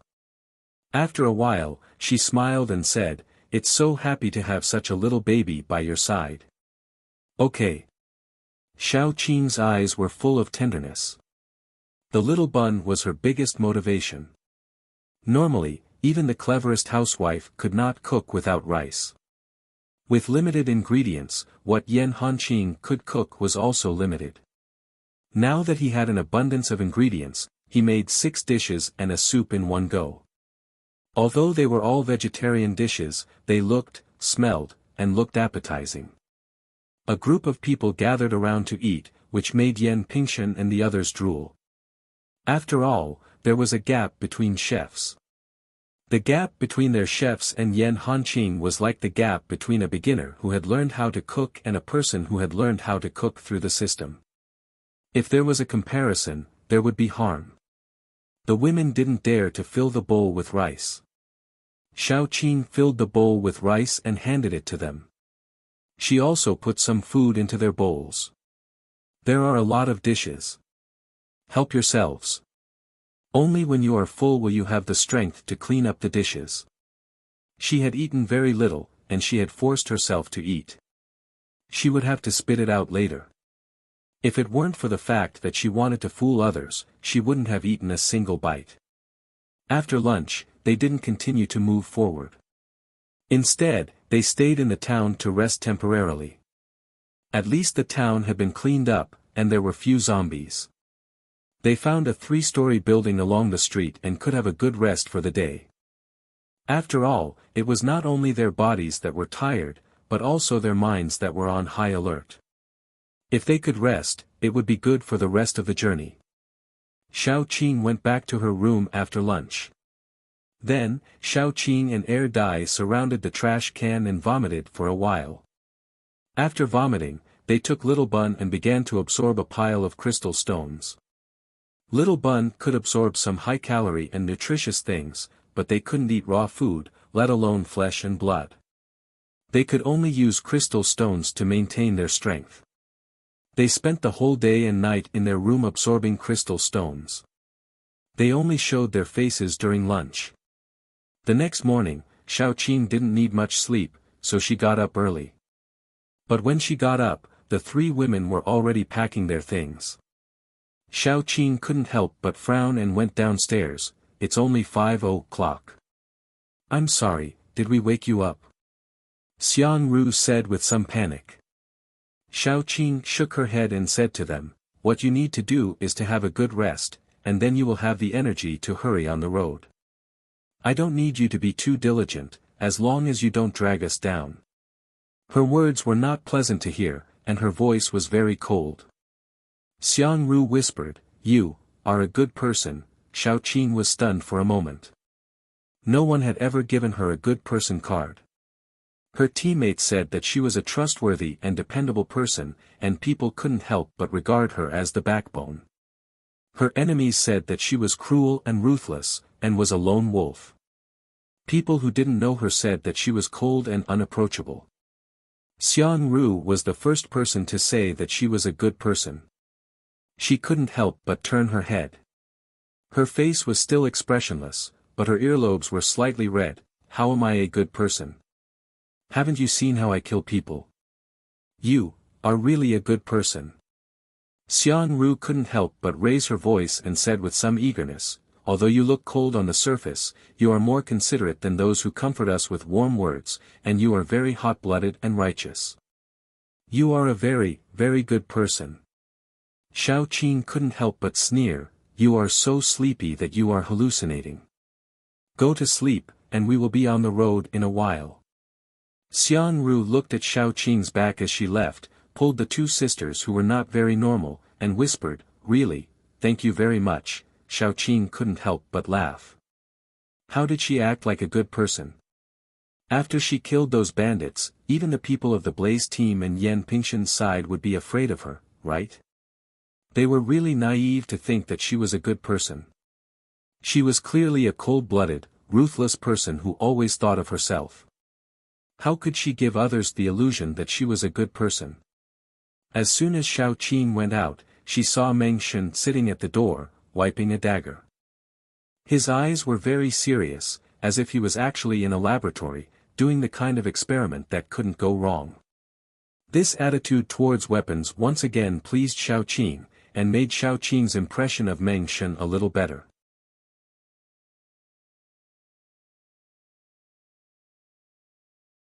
Chapter 99.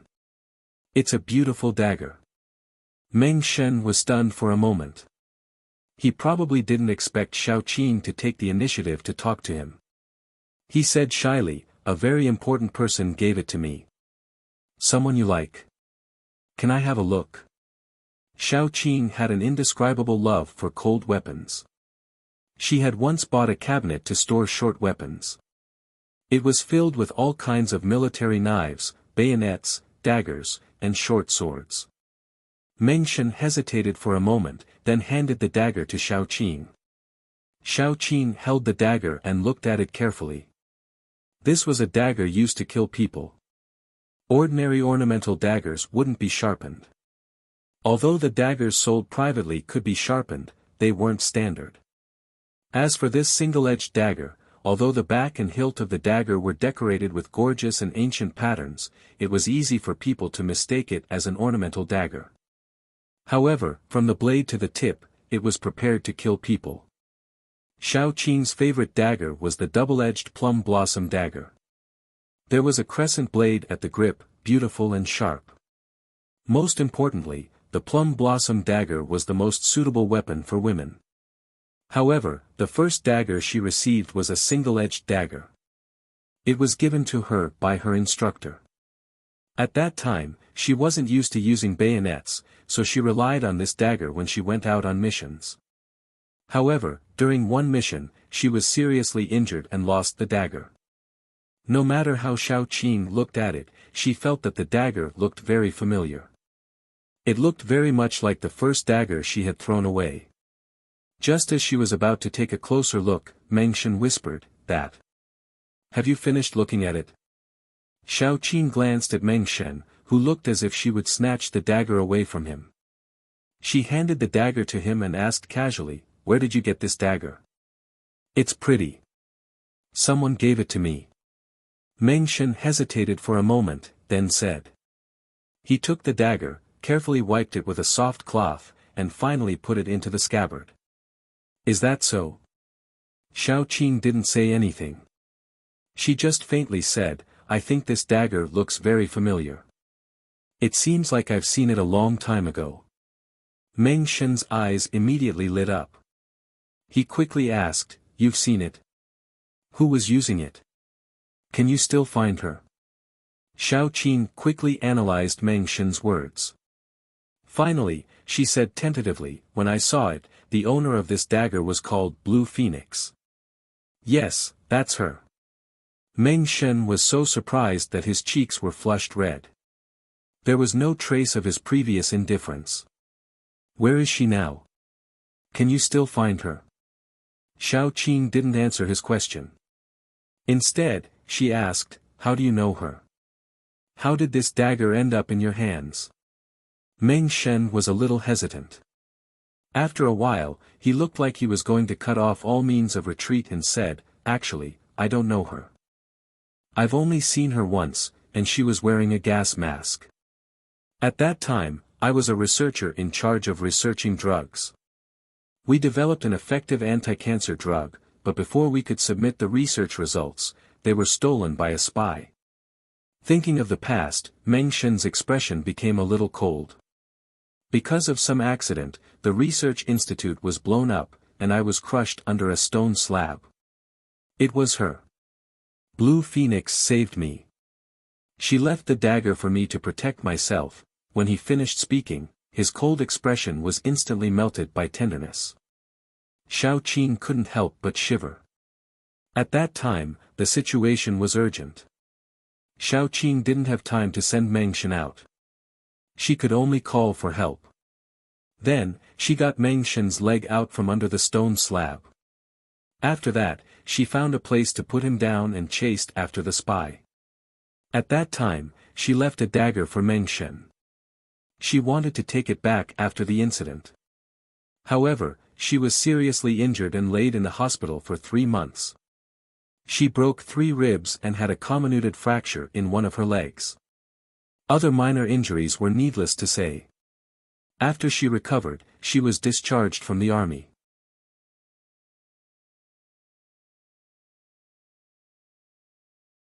Chapter 100. In the end, he didn't get the dagger back.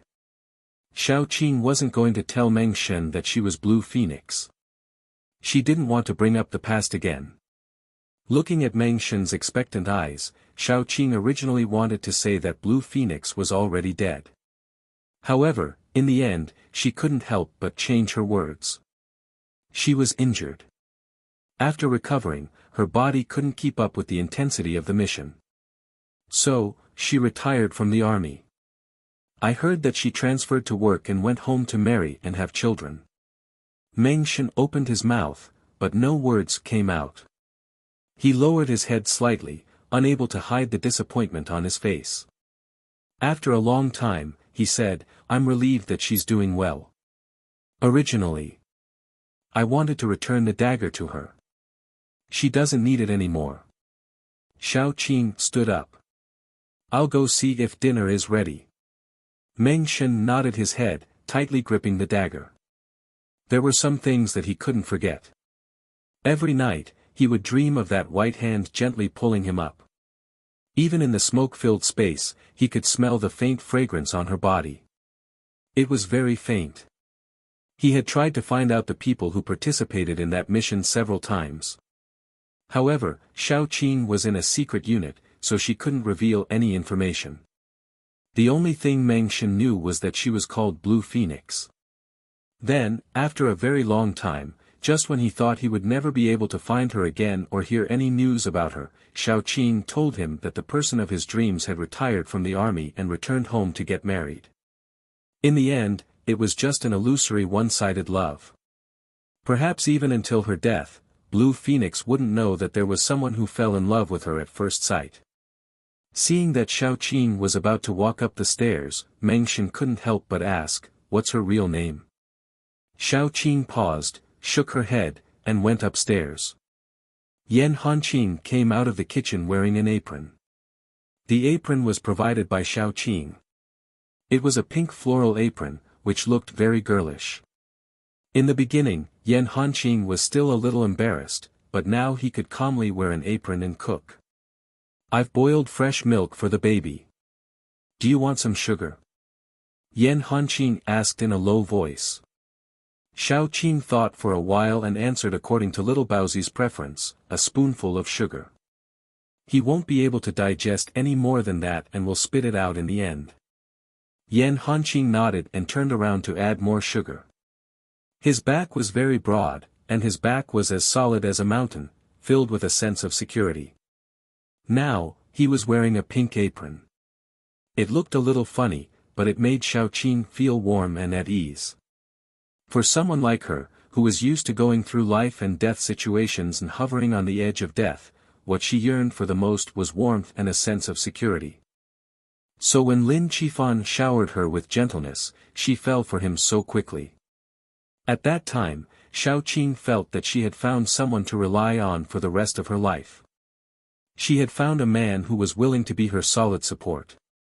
Later, she found out that there was a kind of man who wore a gentle coat and was used to sweet-talking. He threw his conscience out of the window. Xiao Qing leaned against the door frame and sighed, "If only the person I met in the beginning was you. How good would that be?" Yan Hanqing's hand couldn't help but tremble, and he added half a spoonful of sugar. He silently stirred the milk with a spoon to prevent it from spilling out. When it was almost done, he turned off the fire and brought the pot of milk down. "I'll go wake the baby up." Xiao Qing didn't say anything else and returned to her room. Naturally, she couldn't see how gentle Yan Hanqing's gaze was when he looked at her. After waking little Baozi up and drinking the milk, Xiao Qing wiped little Baozi's milk beard clean before carrying him out for a walk. You're tuning in to the Han Li's Wuxia Adventures YouTube channel. We're so grateful for your support, and don't forget to subscribe to join us on this incredible journey through captivating stories. Your generosity through donations truly makes a world of difference, as it's the primary source of revenue that allows me to expand and enhance this channel for you. Thank you from the bottom of my heart for being a part of this adventure.